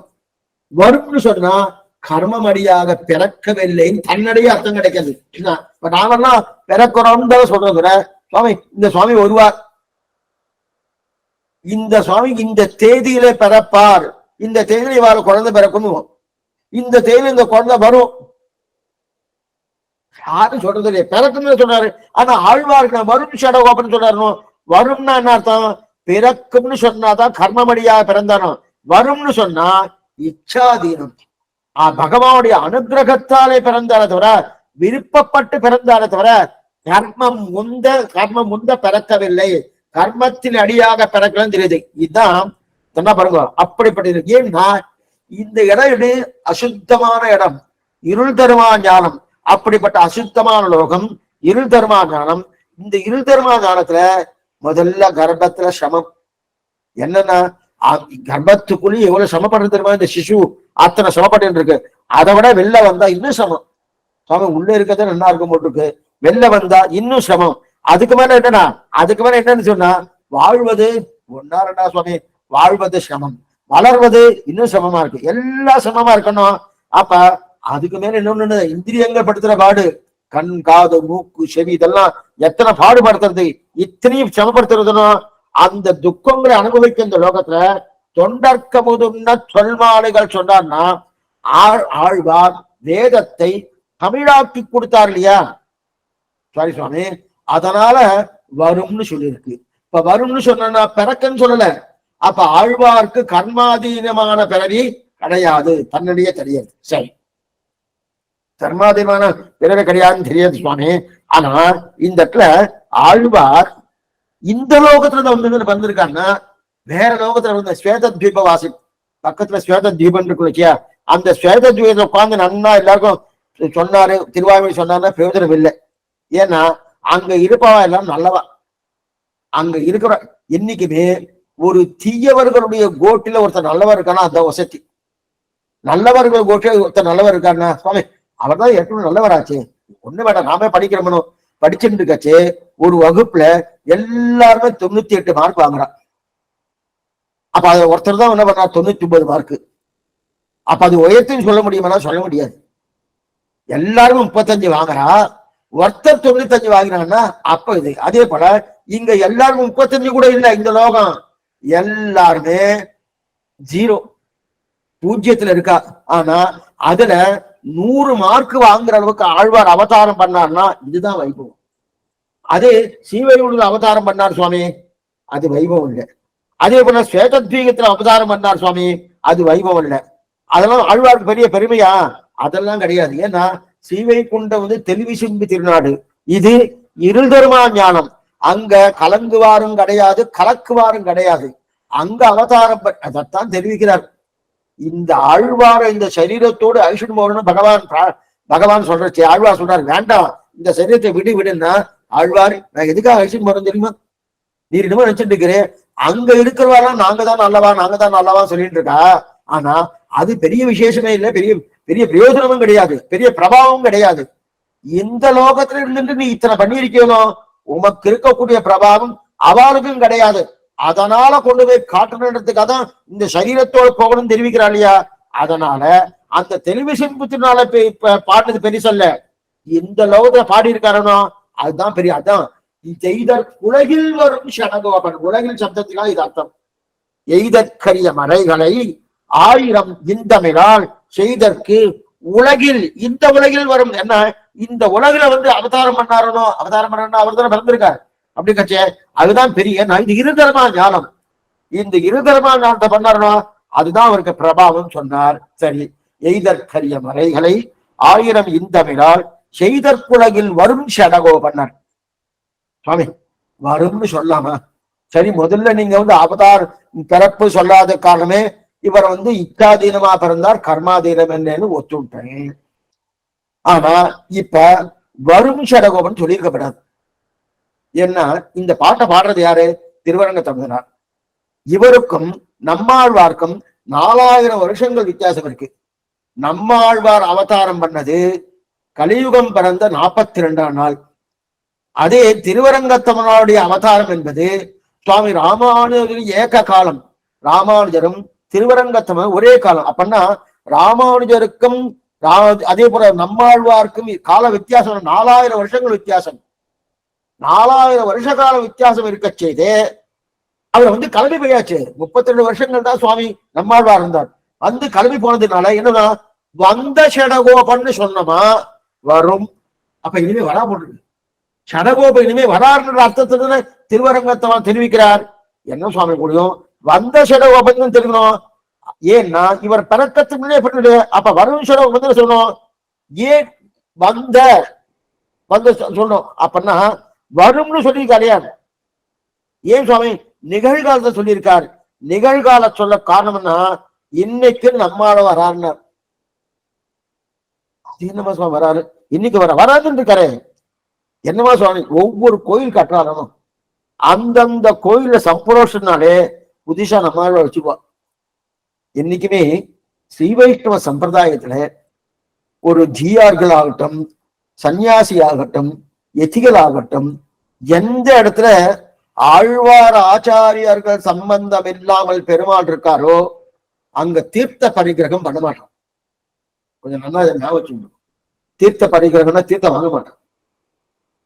பெருமாள் மட்டும் இருக்கா சுவாமி, வேற யாரும் கிடையாது. திருவேங்கட உடையார் மட்டும்தான் இருக்காரு, வேற ஆழ்வார் ஆச்சாரியர்கள் யாரும் கிடையாது. அப்ப அவங்க தீர்த்தம் வாங்க மாட்டான் சுவாமி. அப்பனா நீங்க ஒண்ணு சொல்லுங்க, திருமலையில எந்த ஆழ்வாரும் கிடையாது, அதனால அங்க தீர்த்தம் வாங்க மாட்டான்னு சொல்றேன். வாங்குவா. இப்பதான் சுவாமி சொன்னேன் தீர்த்தம் வாங்க மாட்டா சொன்னேன். அங்க பிரதிநிதி இருக்கு, ஆழ்வார்கள் அத்தனை பேருக்கும் பிரதிநிதியா சுவாமி ராமானுஜர் இருக்கார். அதனால தீர்த்தம் வாங்க இது சொல்லுவாங்க. அப்ப ஆழ்வார் எங்கேயுமே உண்டு, எங்க பெருமாள் இருக்காரோ அங்க ஆழ்வார் உண்டு. அப்ப வந்துட்டே இருக்கணும், புதுசு புதுசா வந்துட்டு இருக்காரணும். அது மட்டும் இல்ல, இப்ப கோயில மட்டும் சொல்லுங்க, ஒவ்வொரு கிரகங்கள்ல வீட்டுல ஒவ்வொரு திருமாளிகை இருக்கு இல்லையா, ஆச்சாரனுடைய திருமாளிகை, மட்டங்கள், அவரவர்களுடைய வீடுகள், அந்தந்த வீடுகள் இருக்கணும்.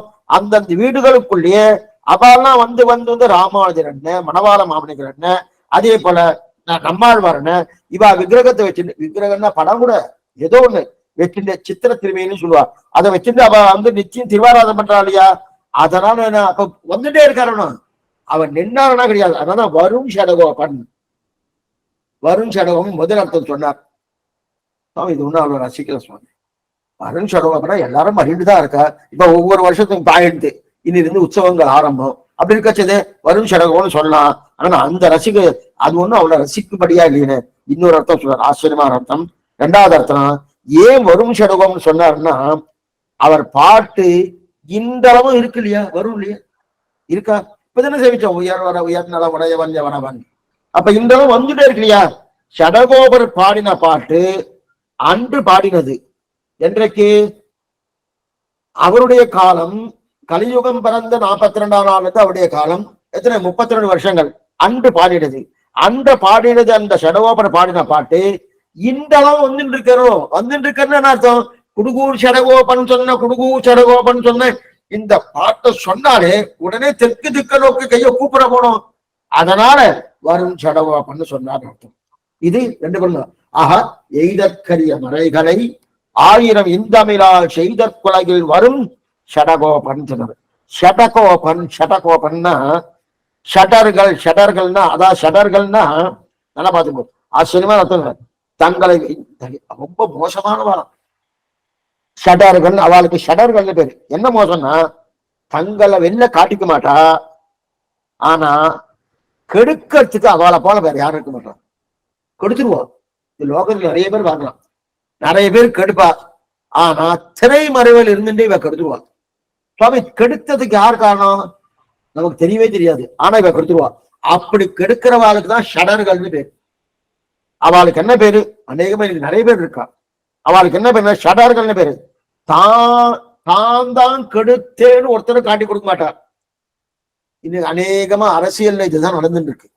தான் கெடுத்தேன்னு இருக்க மாட்டா, ஆனா கெடுத்துக்குவா. தளபதி வெளியே காட்டிக்க மாட்டார், அவளுக்கு ஷடர்கள்னு பேரு. அப்படிப்பட்ட வெளில காட்டிலாம் கெடுக்கலானோ அதுக்கு என்ன பேரு, ஷட புத்தின்னு பேரு. ஷட புத்தினால குறுக்கு புத்தி.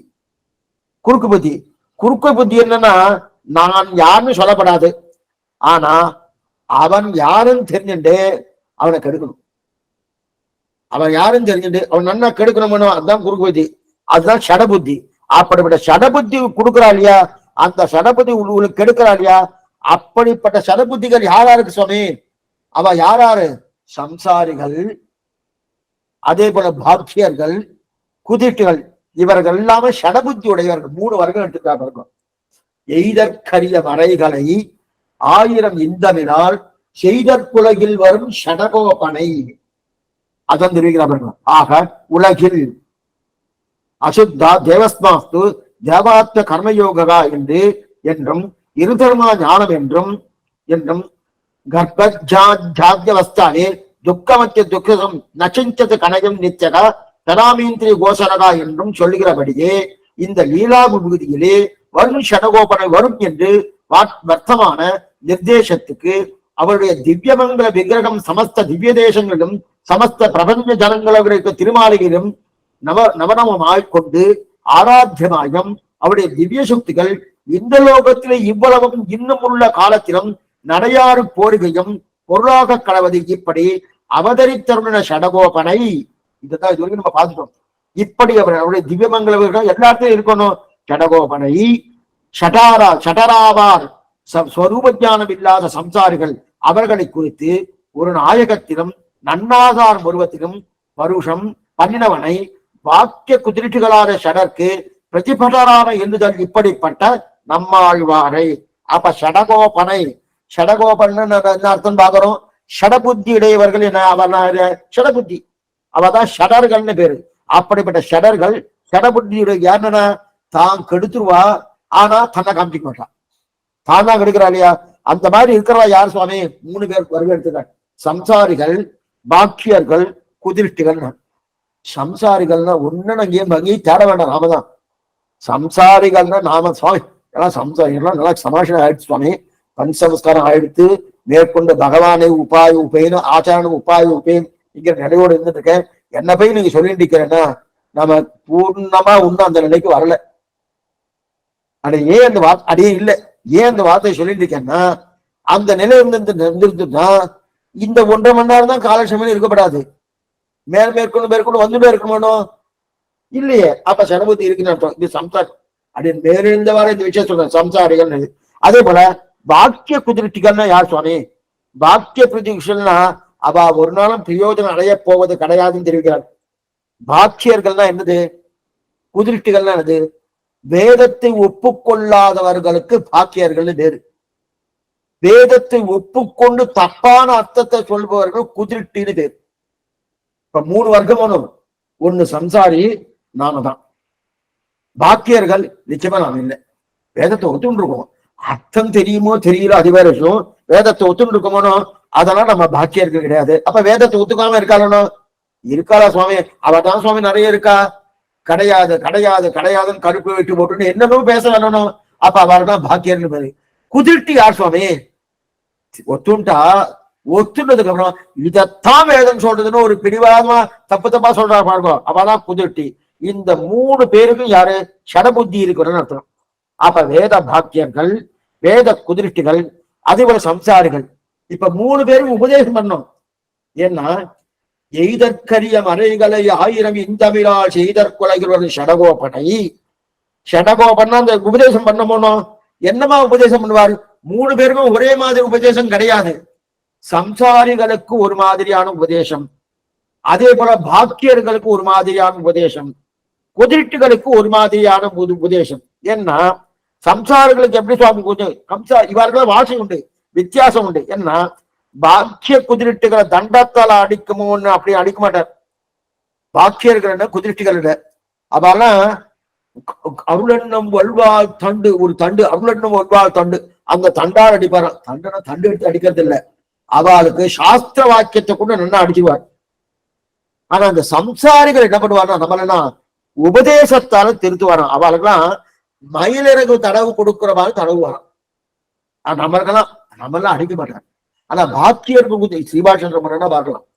ஸ்ரீபாஷ்யத்துல அத பிரம்மசூத்திரத்துல ரொம்ப நல்லா பார்க்கலாம் இந்த விஷயத்த. இது சொல்லுவேன்னா சம்சாரிகளை மயிலருக்கு தடவுறாப்புற தடவி உபதேசம் பண்ணுவாராம். என்ன சுவாமி உபதேசம் பண்ணுவார்? திருநாரணந்தால் காலம் பெற சிந்தினோ ஒரு நாயகமாய் ஓட உணவுடன் ஆண்டவர் கருணாய் கவர்ந்த காலர் சிதகிய பானையர் பெருநாடு கால என்மையிலே பிச்சைதான் கொள்வர் திருநாரணந்தால் காலம் திறந்த திருநாரணன் திருடைய பற்றுங்கோ அப்படின்னு சம்சார உபதேசம் பண்ணுவானா. அது மாத்திரம் எப்படி உபதேசம் பண்ணுவாரு?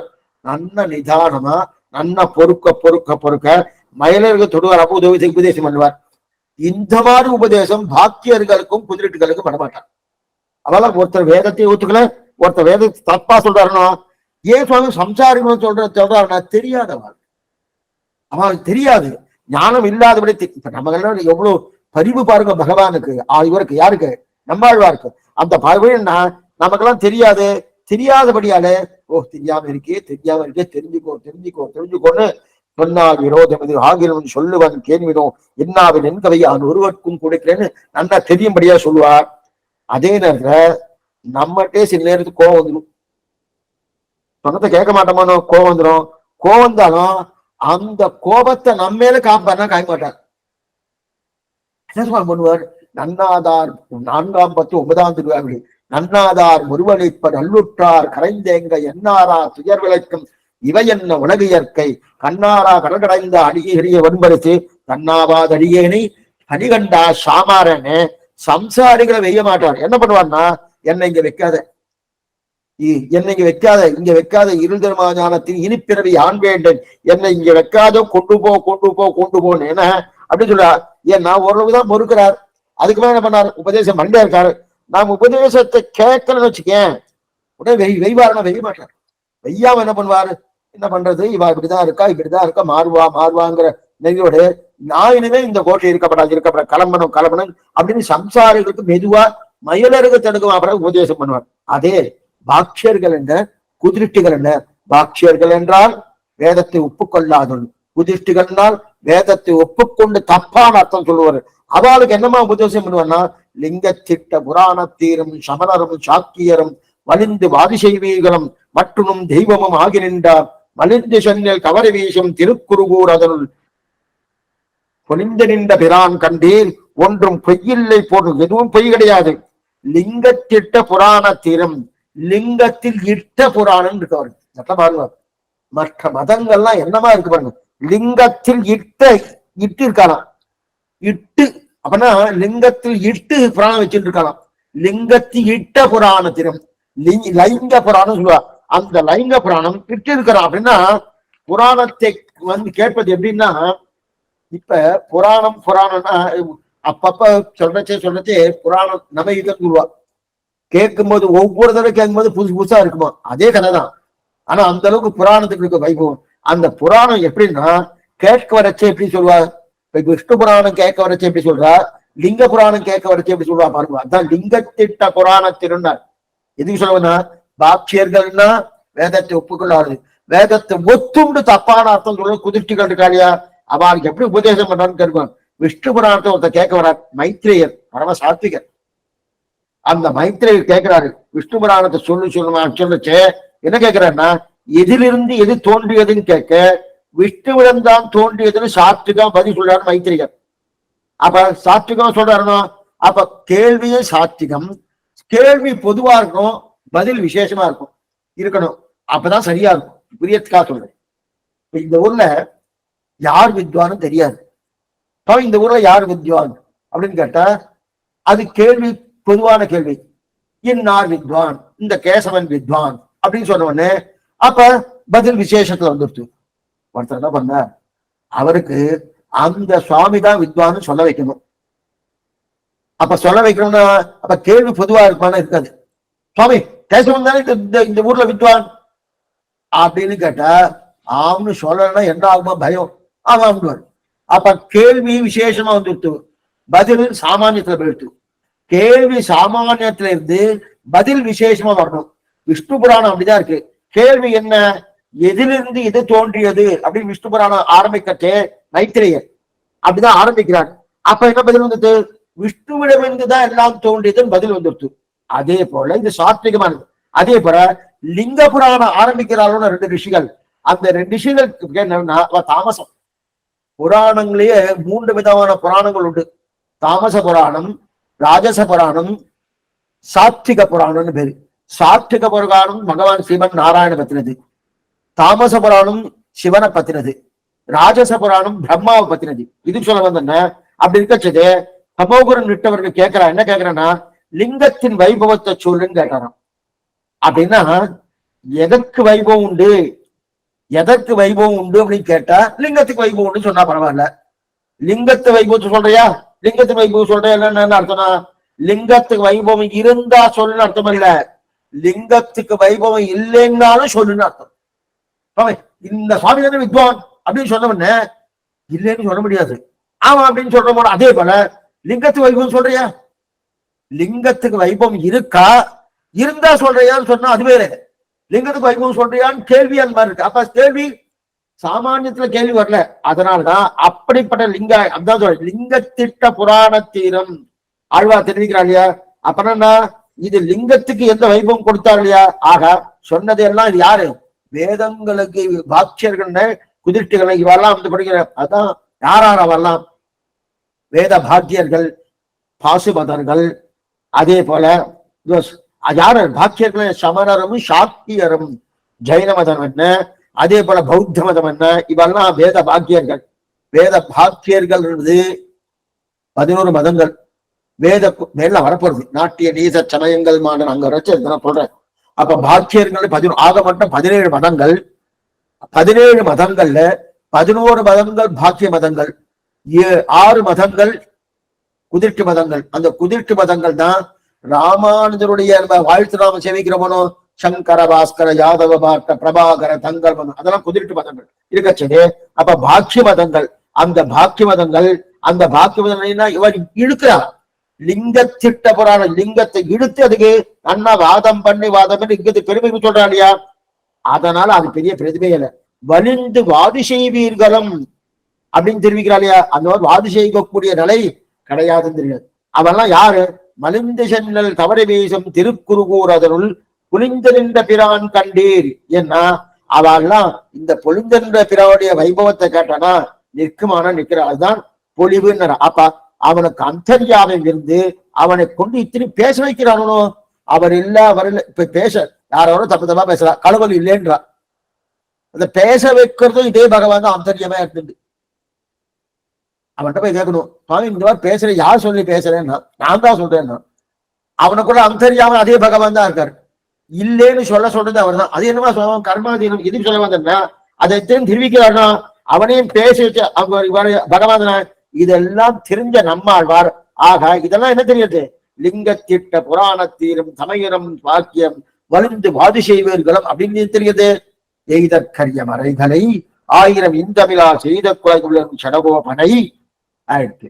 அதுக்கப்புறம் சிந்தையுள்ளே பெய்தற்கு செய்யும் பெரியவர் சீரை உயிர்கள் எல்லாம் சிந்தையுள்ளே அப்படின்னா தம்முடைய வியாக்கியாந்த வாசி தம்முடைய திருவுள்ளத்திலே பெய்தற்கு தமக்கு பரதேவதையார் ஆராத்தியமாய் இருக்கும்படி வைக்கைக்கு இசையும் உபயுக்தமான பிரபாவத்தையுடைய மேவினேன் அவன் பன்னடிமையே தூமட்டறியேன் என்றும் நெக்க வேதியர் வேதத்துள் பொருள் நிற்கப்பாடு என் நெஞ்சில் நிறுத்தினான் என்னுமிரே இவர் தாமே அருளி செய்தபடி பெரியவர். உண்டபோது ஒரு வார்த்தை, உண்ணாத போது ஒரு வார்த்தையும் சொல்லுவார். 10 பேர் உண்டரே அவர்கள் பாசனம் கொண்டென்று இவ்வர்த்தம் அறிதியோ கடவது. அவர்களை சிரித்திப்பார் என்று ஒருவர் உண்டிரே அவர் பாசனம் கொண்டு இவ்வர்த்தம் அறிதியோ கடுவோம் என்று தீவசன மொழியில் சொல்கிறபடியே இதுவரைக்கும் பார்த்துவோம். அதாவது சிந்தையுள்ளே பெய்தற்கசையும் பெரியவர் சீரை உயிர்கள் எல்லாம் உய்தற்குறவும் அந்த ஷடகோபரை சிந்தையுள்ளே வைக்கிறார். அப்படின்னா ஏதோ சிந்தையுள்ளே நினைப்பதுக்கு அர்த்தம் அல்ல. பெய்தற்குன்னா திருவாராதனம் பண்ணுவதற்காக என்ன படிக்கும். தன் சிந்தையுள்ளே வைக்கிறார்னா என்ன அர்த்தம்? இங்க வச்சுட்டார், மனசுல வச்சுட்டார். எதுக்குன்னா வச்சிருக்கார் ஏதோ வச்சிருக்கார் இல்ல, நிச்சயப்படி திருவாராதனம் பண்றதுக்காக, நிச்சயப்படி திருவாராதனம் பண்றதுக்காக தன்னுடைய சிந்தையிலே வைத்திருக்காரா. அதெல்லாம் பெய்தற்குனா திருவாராதனம் பண்ணுவதற்காக. மறுபடியும் சேவிக்கிற செய்தற்கு உலகில் வரும் சடகோபனை சிந்தையுள்ளே பெய்தற்கு, சிந்தையுள்ள தன்னுடைய திருவுள்ளத்திலே பெய்தற்குன்னா என்ன அர்த்தம் பார்த்தோம். அந்த தெரிந்த அந்த தன்னுடைய நிதியை உள்ளுக்குள்ள வச்சுக்காரு. இதுக்கு நிச்சயப்படி திருவாராதனம் பண்றதுக்கு. இனிமே தெய்வமே அவர்தான் என்று சிந்தையுள்ள வைத்தார். அப்படியே ஆமா, அவர்தான் தெய்வம். யார் சுவாமி சொல்லியிருக்கா? மதுர கவிகள். மேவினேன் அவன் பொன்னடிமைமையே செவுமற்றறியேன் குருகூர் நம்பி பாவி நின்னை பாடி திருவனே மேவி விட்டேன். அப்படின்னா நாயனார் அழகிய மணவாள பெருமாள் நாயனார்னு தன்னுடைய கன்னியூசியில் தாம் வியாக்கியானத்தை விசாரிக்கிறார். என்ன விசாரிக்கிறேன்னா, நம்மாழ்வாரோ என்ன தெரிவிக்கிறார்? உன்னை என்னான்று என்று கண்டுவது இனி நான் வந்து கூடுவது, எப்ப உன்னை வந்து சேர போறேன், கூவிக்கொள்ளும் காலம் இன்னும் குறுகாதோ, இதெல்லாம் நம்மாழ்வார் சொல்லிட்டு இருக்கார். ஆனா மதுரகவி ஆழ்வார் சொல்றது மேபினேன், முன்னாடியே நான் அவரோட சேர்ந்துட்டேன். யாரோட? ஆழ்வாரோட கலந்தாச்சு அப்படின்னு தெரிவிக்கிறாள் இல்லையா? அப்ப இது என்ன தெரியாதுன்னா, ஆச்சாரியன் திருவடி என்பது நடந்த கதை, பகவான் திருவடி என்பது நடக்க போகும் கதை. அப்பனா ஆச்சாரியன் திருவடியை பத்தினா நேத்திக்கே பத்தியா சுவாமி, இன்னைக்குதான் பத்துறாரு. ஆனா அந்த பத்தக்கூடிய தன்மை எப்படி இருக்கும்னா, நேத்தியே பத்தி முடிச்சாச்சுங்கிற அளவுக்கு இருந்துருக்குமா ஆச்சாரம் திருவடி பத்துவது. இது இங்க யாரு ஆச்சாரியர் யாரு? சுவாமி நம்மாழ்வார். மதுரை கவிஞர் தான் பெரியவர். இந்த பெரியவர் நம்மாழ்வார் திருவடியை நேத்தியே பத்தியாச்சு. அப்ப நடந்த கதை. இனிமே நடக்க போற கதை எது? பகவான் திருவடியை பத்துவது யார் பத்துறார்? நம்மாழ்வார். வேதம் ஆச்சாரியின் திருவடி என்பது காடுமேடு அடைந்த திருவடி அல்ல. எக்ஸலண்டா சொல்றாரு. ஆச்சாரின் திருவடினா என்னன்னா காடுமேடு அடைந்த திருவடியா? என திருவிக்கிரமன் அலங்கானோ ஒன்மிதியில் புனலுருவு ஒரு கால் நீக்க ஒரு காலம் காமரசியில் அவரோட அந்த திருவடி தான. ஆனா இந்த ஆச்சாரியன் திருவடி எப்படி? அது திரைவித்ய விருத்த ஜனமூர்த்த விபூஷணம் எத்துன்னு சொல்றபடிய இது திருவிக்கிரமன் திருவடி அல்ல, இது நம்மாழ்வார். திருவிக்கிரமன் திருவடிதான் காடுமேடு நடந்த திருவடி. ஆனா இந்த திருவடி எது? பொன்னடி. தேவினே அவன் பொன்னடி அப்படின்னா நம்மாழ்வார் திருவடி பொன்வடி. ஏன் சுவாமினா இந்த திருவடி வித்வத் கோஷ்டியில இருக்கிற தலையில இருக்கும் திருவடி. வித்வத் கோஷ்டினா திரைவித்ய விருத்த ஜனமூர்த்த விபூஷணம் யதே. எங்க வித்வத் கோஷ்டினா பெரிய பெரிய வித்வான்களா இருக்கலையா, அந்த வித்வான்களுடைய திருமுடியிலே இருக்கக்கூடிய திருவடி எது? நம்மாழ்வாருடைய திருவடி. ஆனா திருவிக்கிரம அவதாரம் பண்றச்சே திருவிக்கிரமனை திருவடி எப்படின்னா எந்தெந்த காடு எந்தெந்த மேடு அந்த காட்டு மேட்டுல இருக்கக்கூடிய திருவடி. எந்த திருவடி சுவாமி உயர்த்தி இந்த திருவடிக்கு பொன்னடின்னு பேரு. அதுவும் வித்வான்களுடைய திருமுடியிலே இருக்கக்கூடிய திருவடி. அந்த திருவடி காடு என்ன, மேடு என்ன, பள்ளம் என்ன, அங்க இருக்கக்கூடிய முச்செடிகள் என்ன, அங்க இருக்கக்கூடிய திருவடி. அப்ப இது பொன்னடின்னு சொன்னேன் சுவாமி, வாஸ்தவம் தான். அது காட்டு மேடு திருவடி. சரி சுவாமி, அப்ப இதுக்குதான் உயர்த்தியா? ஏன் தாமரைன்னு சொல்லியிருக்கலாமே, ஏன் தாமரைன்னு சொல்லாமன்னா பொன்னடின்னு ஏன் சொல்லணும்னா பிராபிய பிராபக அவன் பொன்னடினாலே அதை வச்சுட்டு என்ன வேணா பண்ணலாம், விற்கலாம் வாங்கலாம், ரெண்டுமே பண்ணலாம். பொன் கையில இருந்தாலே அதை நமக்கு என்ன தோணுனா நல்லா அலங்காரம் பண்ணிக்கலாம். பொன் கையில இருந்து வச்சுக்கேன், ஆபரணத்தை போட்டு அலங்காரம் நல்லா பண்ணிக்கலாம். அப்ப நானே அனுபவிக்கிறேன். அப்ப உபேயம் ஆயிடுச்சு. அதே அந்த பொண்ணை வைத்துக் கொண்டு ஆபத்து காலத்தை அது உதவுறதோனோ அதுவே உபாயமாகுது. அப்ப பிராபிய பிராபகங்கள் ரெண்டுமே பொன்னடி. அப்ப பொன்னடி வச்சிருந்தாலே அதை கொண்டு வாங்கலாம் வைக்கலாம். அப்ப பிராபிய பிராபகம் அதே. மேலும் பொண்ணுக்கு இன்னும் பெரிய ஒரு விஷயம் என்னன்னா பொன்வட்டில் இருக்கையா அது தீட்டு கிடையாது. சில பேர் இந்த விஷயத்தை சொல்றேன், ஆனா அது நீங்க அப்படியே எடுத்துக்க வேண்டாம். சில பேர் செயின் போட்டுட்டு இருப்பா, தங்க செயின் தான் போட்டுட்டு இருப்பா, கைட்டு உடனே பெருமாளை சமர்ப்பிக்கணும்னு கொடுப்பா. சமர்ப்பிக்கலாமா கூடாதுன்னா அலம்பிட்டு சமர்ப்பிக்கணும். ஏன்னா தங்கத்துக்கு தோஷம் கிடையாது. தங்கத்தை யார் தொட்டாலும் அது தோஷம் கிடையாது. தோஷம் கிடையாதுன்றதுக்காக அப்ப நானே போட்டு இருக்கேன் சுவாமி, எப்பப்பெல்லாம் வேணும் அவனுக்கு போடலாம் அப்படின்னு நினைக்கப்படாது. அவருக்கு தான் போட்டு இருக்கணும். எப்பயாவது இந்த மாதிரி நிர்பந்தம் ஏற்பட்டுக்கணும். ஆனா தங்கத்துல அந்த தோஷம் கிடையாது. அதே அது தங்கம் இல்லாம வெள்ளியோ அல்லது பித்தளையோ அல்லது செம்போ அல்லது வேற ஏதாவது உலோகம் வந்து வச்சிருக்கேன், அதுக்கு தோஷம் உண்டு. தங்கத்துக்கு தீட்டே கிடையாதுன்னு சொல்லுவா இல்லையா? யாரு வேண்டாலும் பொன் பாத்திரத்தை தொடலாம். அது இன்னைக்கெல்லாம் மாக்கல் சேட்டைன்னு ஒரு திட்டம் தான். ஊறுகாய் தான் போடுவா. அது ஊறுகாய் தான் போடுவான்னு வச்சுங்க. அந்த யார் போட்டிருக்காளோ அவளே எல்லா காலத்தையும் தொட முடியாது. இன்ன நேரத்துலதான் தொடலாம், இன்னபடிதான் தொடலாம்னு ஒரு நிர்பந்தம்லாம் மாக்கல் சேட்டை கொண்டு. அந்த மாதிரி நிர்பந்தம் இதுக்கு உண்டான்னா இன்ன காலமும் கிடையாது, இன்னார் தொடலான்னு கிடையாது. யாரு வேணா சொல்லணும். அந்த தங்கத்துக்குண்டான அப்ப பொண்ணுனாலே எந்த விதம் தீட்டும் கிடையாது தெரியுது, எப்போதும் தீண்டான்னு தெரியுது. அதனால எந்த நம்மாழ்வார் திருவடி பொன்னடினார். ஏன் மதுரை கவியார் பொன்னடி சொன்னார்னா நாம் தொட்டு அது ஒண்ணும் ஆகலையே. அவர் தெரிவிக்கிறார், நான் தொட்டிருக்கேன் அந்த திருவடியை. அந்த திருவடி தொட்ட உடனே ஓ எவ்வளவு. ஏன்னா இவர் யார் தெரியுமா? நீசனேன் நிலை ஒன்றுவேன். என்ன போல நீசன் யாருமே கிடையாது. மதுரையார் தெரிவிக்கிறார். அப்படியா சுவாமி? இவர் எங்க தெரிவிக்கிறாரு? நன்மையால் மிக்க நான்மறையாளர்கள் புண்மையாக கருதுவர். அந்த அளவுக்கு நான் நீசன். நல்ல வேத சாஸ்திரம் படிச்சவா கூட இந்த மதுரை கவியாழ்வாரா மோசம், வேண்டாம், அவர் ரொம்ப தீயவர் அப்படின்னு நினைப்பாலாம், சொல்லக்கூட மாட்டாலாம். அந்த அளவுக்கு மோசமா இருக்கக்கூடிய நானே அவர் திருவடியை பத்தின பிறகு அந்த திருவடிக்கு அந்த பவித்திரம் அப்படியே இருக்கணும். அதனாலேயே தெரியறதுனோ அது பொண்ணுனாலே நல்லா நான் தொட்டும் ஆகலையனோ, அதனால அது பொன்னடி. அப்ப தாழ்ந்த நீசனான நான் தொட்டும் அந்த தீட்டு ஒண்ணுமே ஆகலையனோ, அதனால பொன்னடி. ஆக பொன்னடியா இருக்கணும் இல்லையா? அடுத்து பொன்னடினாலே பகவான் திருவடியில் சரணாகதி என்பது என்ன பாருங்க. பகவான் திருவடி சரணாகதி எப்படி? பாதாரவிந்தயுகுலம் சரணமகம் பிரபக்தியே பாதாரவிந்தயுகுலம் சரணமகம் பிரபக்தி துமேவ உபாய பூதோமே பவ. இது பிரார்த்தனா மதி சரணாகதி சரணன்னு நீ அவன் முன்னாடி நின்று சரணாகி பண்ணும். அவன் முன்னாள் போலண்டில்லாடியே உன் அடிக்கீழ் அமர்ந்து புகுந்தேன்னு முன்னாடி சரணாகி கெஞ்சனும். பகவான் உன் திருவடி பத்திரன் கெஞ்சனம் போனா. ஆனா இங்க அப்படி இல்லை. இங்க ஆழ்வார் திருவடி பத்தனம்னா சுவாமி ஆழ்வார் திருநெல் இருந்துட்டு இருக்கார், நான் இங்க சென்னையில இருந்துட்டு இருக்கேன், அந்த திருவடி பத்த முடியுமா? நேரம் ஆழ்வார் திருவடி தானே சுவாமி, ஆழ்வார் திருநெல் போகணும், அங்க ஆழ்வாரை பார்க்கணும், அவரை சேவிச்சுட்டு மாதா பிதா யுவதயகா ஸ்தனயா விபூதிகி சர்வம் யதேவ நியமேன மதன்மையான அப்படின்னு பிரணமாமி மூர்த்தனான அவன் திருவடி பத்தலாமான்னா தேவையில்லை. இங்க சென்னையிலிருந்து ஆழ்வாரும் திருவடியை பத்தலான்ட்டான்.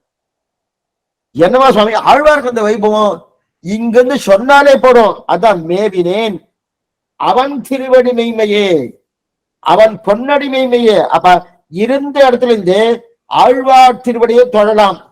ஆனா பகவானுக்கு சரணாகதி பண்ணணும்னா போய் சரணாகதி பண்ணணும். அவன் திருவடி முன்னாடிதான் போய் அந்த நிர்பந்தம் பகவான் திருவடிகளுக்கு இருக்கு. ஆழ்வார் திருவடிகளுக்கு கிட்டக்க போய் தான் சரணாகதி பண்ணணுமா? அந்த நிர்பந்தமே கிடையாது. மேவினேன் அவன் பொன்னடி மெய்மையே. மெய்மையே இது சத்தியம். மெய்மைன்னா நான் ஏதோ சொல்லிட்டு இருக்கேன். மதுரகாவியா சொல்றாரு, நான் ஏதோ சொல்லிட்டு இருக்கேன். மேவினா அவன் திருவடி மெய்மையே. மெய்மைன்னா சத்தியம், இது சத்தியம். அவன் திருவடிதான் மேவினது உண்மை. நான் மேவினது அவன் திருவடி மேவினது உண்மை. அதனாலே மற்றொரு தெய்வம் அடியேனுக்கு தெரியாது என்பதும் உண்மை. அப்ப ஆழ்வார் திருவடியை பற்றின பிறகு மற்றொரு தெய்வம் எனக்கு தெரியாது. எதனால? மேவினேன் அவன் திருவடி. ஆக அதனால தேவு மற்றறியேன், நாவினால் அவை தின்பமெய்தினேன், மேவினேன் அவன் பொன்னடி மெய்மையே. அவன் திருவடியை பற்றினபடியாலே, இது சத்தியமானபடியாலே, இந்த சத்தியத்தாலே தேவு மற்றறியேன், வேறு தெய்வம் எனக்கு தெரியாதுன்னு தெரிவிக்காலையா? அதுவும் உண்மை. அதனால் அவன் திருவடிகளை மேவினேன் என்பது உண்மைன்னு தெரிவிக்கிறாளையா? இந்த இடத்துல நாயனார் தெரிவிக்கிறார். அழகிய மனவாழ்பன் நாயனார் தெரிவிக்கிறார். மேவினேன்னு சொன்னா எப்படி மேவினார்? மேவினேன்னா அவன் திருவடி பத்தினார்னா திருவடி அங்க இருக்கு சுவாமி, இங்க இருந்து அப்படி கிட்ட நம்மளாம் சில பேர்லாம் கற்பூர ஆர்த்தி இப்படி இருப்பா. இந்த கற்பூர ஆர்த்தி எடுத்துக்கிறது இருக்கா இல்லையா? இதெல்லாம் நீங்க முதலே சொல்லியிருக்கேன். எங்கெங்க சொல்லி முன்னாடி காலட்சேபம் சொல்லியிருக்கேன். கற்பூர ஆர்த்தி இருந்ததுன்னா ஸ்ரீ வைஷ்ணவ சம்பிரதாயத்துல கிடையாது. அக்னி சம்பந்தம் இருக்கக்கூடியதுல அவனுக்கு எடுத்துக்கப்படாதுன்னு சொல்லியிருக்கு. இருக்கட்டும். ஆனா அதே போல சில பேர் என்ன பண்ணுவா, அந்த கற்பூர ஆர்த்தி இப்படி ஸ்ரீ வைஷ்ணவெல்லாம் எடுத்துக்க மாட்டான். இந்த கற்பூர ஆர்த்தி இப்படி எடுக்கிறா பாருங்க, அங்கேயும் இருக்கும் இப்படின்னு பண்றா பாருங்க. அந்த மாதிரி இங்கிருந்து இப்படி பண்ணினாரான்னா, இல்ல சுவாமி அவர் திருவடியை பத்தின கொக்குவாயம் படுகண்ணியும் போலேன்னு. கொக்குவாயம் படுகண்ணினா கொக்கு தன் குழந்தைக்கு அப்படி வாய்க்குள்ள அப்படி உள்ளு. அந்த மாதிரி இந்த திருவடியும் அந்த திருமுடியும் நம்மாழ்வாரு திருமுடி தானே பாருங்க, இவருடைய திருவடி அப்படின்னா அர்த்தம். நம்மாழ்வாருடைய திருவடி யாரு? நம்மாழ்வார் திருவடி. அந்த திருவடியானது மதுரகவி ஆழ்வாருடைய திருமுடி. அந்த திருமுடிக்கு மேல வந்து பட்டுடுத்தான். பட்டதுக்கு அப்புறம் எப்படி இருக்குன்னா, இப்ப நம்ம திருவடி இங்க வைக்கிறோம் வச்சுங்க, இங்க வச்சோம்னா இங்க வச்சுட்டு இங்க இந்த பக்கம் கொஞ்சம் இடம் இருக்கும், இந்த பக்கம் கொஞ்சம் இடம் இருக்கும். இல்ல இந்த பக்கமே வச்சாலும் இந்த பக்கம் கொஞ்சம் இடம் இருக்குமோ. ஆனா நம்மாழ்வாருடைய திருவடி சுவாமி மதுரகவி ஆழ்வார் திருமுடி அவருடைய தலையில அவருடைய திருமுடியில வந்து சேர்ந்து எப்படின்னா, அவன் பொன்னடி மெய்மையன்னா அந்த திருவடியை தவிர மற்ற எதுக்கும் இடமே கிடையாது என்கிற அளவுக்கு அந்த திருவடி அங்க நின்று இருக்கான். எந்த திருவடி சுவாமி? நம்மாழ்வாருடைய திருவடி. ஏன் சுவாமின்னா அவன் திருவடியை தலையில வச்சுட்டு வச்சதுக்கு அப்புறம் இங்க பக்கத்துல பொலிந்திருந்த பிரான் இருக்கார், ஆதிப்பிரான். நம்மாழ்வார் திருவடி அங்க வச்சுட்டு இருக்கார், என்னுடைய திருவடி கொண்டு வைக்கலாமா மதுரகவியான்னு கேட்கிறாராம். அதனால மற்ற யாருடைய திருவடிக்கு இங்க இடம் கிடையாது, நம்மாழ்வார் திருவடி ஒன்றே அப்படின்னு சொல்லிக்கிறாரையா. அந்த திருவடி தலை முழுவதும் வேறு திருவடிக்கு இடம் கிடையாத போல அதான் தெரிவிக்கிறார். மேவினேன் அவன் பொன்னடி மெய்மையே அப்படின்னு தெரிவிக்கிறாரியா. அதனால்தான் தேவு மற்றறியேன் குருகூர் நம்பி பாவினிசை பாடாக நிற்க வேதியர் வேதத்தின் உட்பொருள் நிற்கப்பாடியன் நெஞ்சுள் நிறுத்தினான் தக்கசி சகடோபரனுக்கு ஆட்பொக்க காதல் அருமை. அப்படின்னா வேதியர்கள் சாஸ்திரத்தை நன்றா கற்றுக்கொண்டவர்கள் மிக்க வேதியர். வேதியர்னா சாஸ்திரத்தை நன்னா கத்துவாங்க. மிக்க வேதியர்னா சாஸ்திரத்தை அர்த்தத்தை ஆழ்ந்து புரிஞ்சுக்க. அப்படின்னா சுவாவதேசம், இன்னர் மீனிங். அப்பனா வேதத்தின் உட்பொருள். வேதியர் ஆச்சரியமான வியாக்கியானம். நஞ்சீராகட்டும், நம்பிள்ளை ஆகட்டும், நாயனார் ஆகட்டும், ஆச்சரியமான வியாக்கியானம். அப்படிங்காச்சு மேல பார்க்க போறோம். பகவத் விஷயத்துல மேல இந்த இடம் வச்சு நல்லா பார்க்க போறோம். ஒன்னும் குறையே இல்லை, ஆச்சரியமான அனுபவிக்க போறோம். இதுக்கு சொல்ல மிக்க வேதியர் வேதத்தின் உட்பொருள். அப்ப வேதத்தின் பொருள் தற்சேஷத்துவம், வேதத்தின் உட்பொருள் ததீய சேஷத்துவம். இது நல்லா புரிஞ்சுக்கணும். தற்சேஷத்துவம்னா பகவானுக்கு அடிமை, ததீய சேஷத்துவம்னா பகவதாலா கடிமை. அப்படி எங்க தெரியும் சுவாமி? திருமணத்துல தெரியுது, உற்றதும் உன் அடியார் கடுமை. திருவங்கையாவ தெரிவித்தாரியா? அப்ப திருமந்திரத்தை தான் வேதத்தின் உட்பொருள். அது சொல்வது என்ன? அடியார் கடுமைன்னு தெரிவித்தாரியா?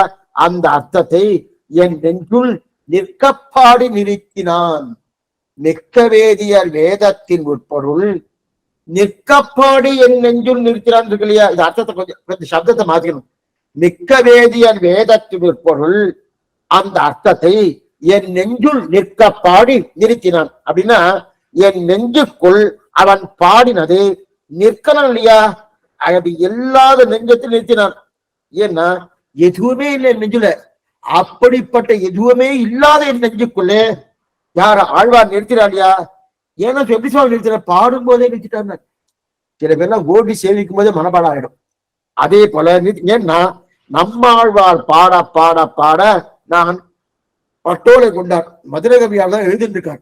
நம்மளோட சொல்லை எழுதில இருக்கார். அவர் எழுதிட்டு இருக்கும் போதே அதை அப்படியே நெஞ்சில நன்னா நிற்கும்படியாக ஆழ்வாருடைய கிருபா விசேஷம், கிருபா கட்டாட்சம். அந்த கிருபா கட்டாட்சம் நாம அதுதான். இது திருமங்கை ஆழ்வார் பாசனமாகட்டும், நம்மாழ்வாருடைய பாசனமாகட்டும், அந்த தனியல்லே தங்குமனம் நீ எனக்குத்தா அப்படின்னு தெரிவிக்கிறார்களே. இது இங்க எங்க தெரிகிறது? இந்த திருவாழ்விழி தனியனுக்கு வாழ்த்துகளும் சோலை மதுரரங்கம் அன்பு கண்மையில் ஆண்டுதம் வரைகளாயிரமும் இந்த முதல்தா ஷடகோபன் மைந்தாவை கேத்தா ராமானுஜன் நிக்க இரளையும் மெய்யா முயலையும் தக்கனையும் தெரியாக ஜலம் துடிச்சே. இதெல்லாம் தங்கனமனோ அந்த ஏய்ந்தவருங்கேத்தி ராமானுஜ மனிதன் வாய்ந்த மனப்பாதம் வணங்குகின்றேன். ஆய்ந்தவரும் ஷீரா ஷடகோபன் செந்தமிழ் வேதம் தெரிக்கும் வேதாதி உள்ளம் பெற. அப்ப செந்தமிழ் வேதம் தெரிக்கக்கூடிய அந்த உள்ளத்தை சுவாமி ராமானுஜா எனக்கு தொடர வேண்டும்.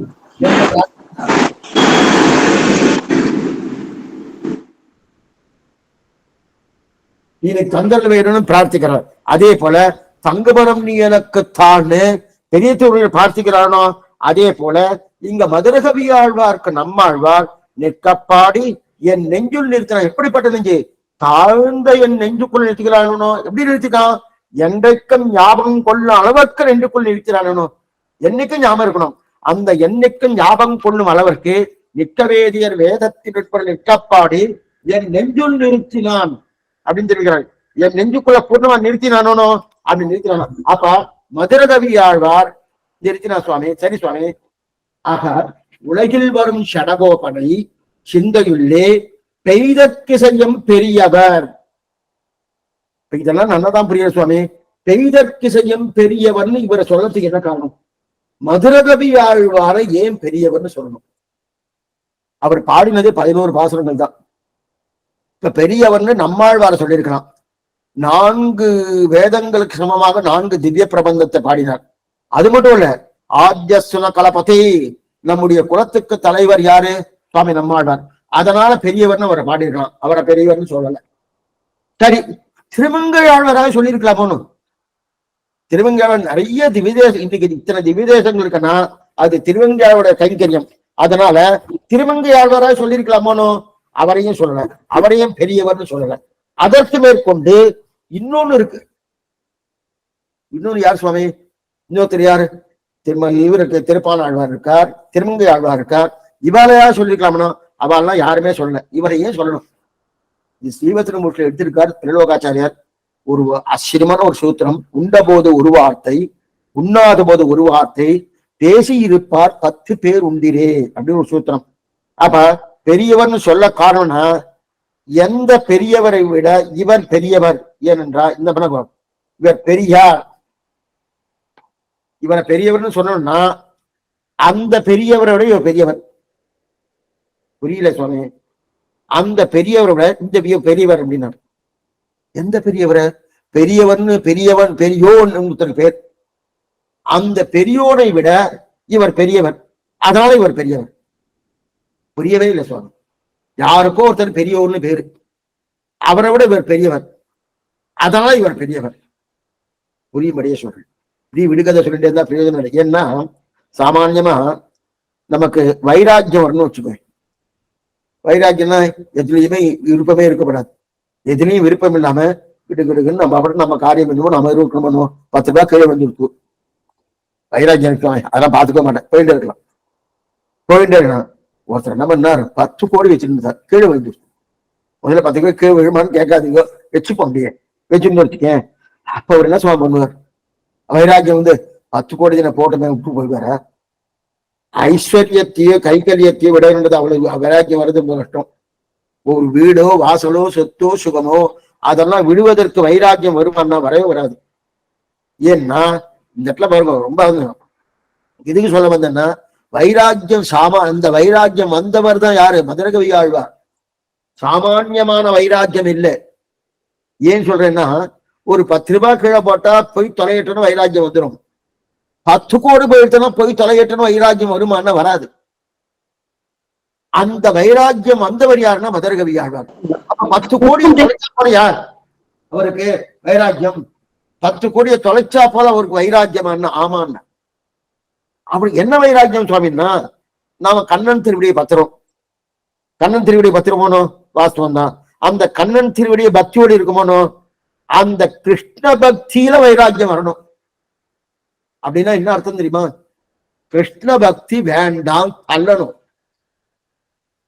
ஆமே, கிருஷ்ண பக்தி கடங்க ஜன்மாந்திர சகஸ்யோனு தபோஜான சமாதிபிகி நரானாம் சீன பாபானம் கிருஷ்ணே பக்தி பிரஜாயதுன்னு சாஸ்திரமே சொல்றது. எத்தனையோ கோடிக்கணக்கான ஜன்மங்கள் இவன் எங்கெங்கயோ இப்படி இருந்துட்டு ஏதோ ஒரு அனுகிரகத்தாலே நரானாம் சீன பாபானம் கிருஷ்ண பக்தி உருவாருதுன்னு சொல்லியிருக்கு. அந்த கிருஷ்ண பக்தி எனக்கு வேண்டாம்னு தள்ளணும்னு சொல்றேன். அந்த அளவுக்கு வைராக்கியம் வரணும். அதைத்தான் அடியும் போது சொன்னேன், 10 கோடியை இழக்கிற மாதிரின்னு. இந்த 10 கோடி அது சமமே கிடையாது. இருந்தாலும் ஒரு வார்த்தைக்கு சொல்லணுமோனோ, அப்ப 10 கோடி இருக்கும், அந்த அந்த அந்த வைராக்கியம் வரணுமோனோ. அந்த வைராக்கியம் வந்தவர் யாருன்னா மதுரகவி ஆழ்வார். இப்ப நம்ம இந்த பிரியத்துக்காக சொல்றேன், கண்ணன் இருக்கார், கண்ணனை சேவிக்க மாட்டேன், நம்மாழ்வாரையே சேவிப்பேன், நமக்கு வருமானா? முதல்ல கண்ணனையே சேவிக்கிறோமான்னு தெரியாது.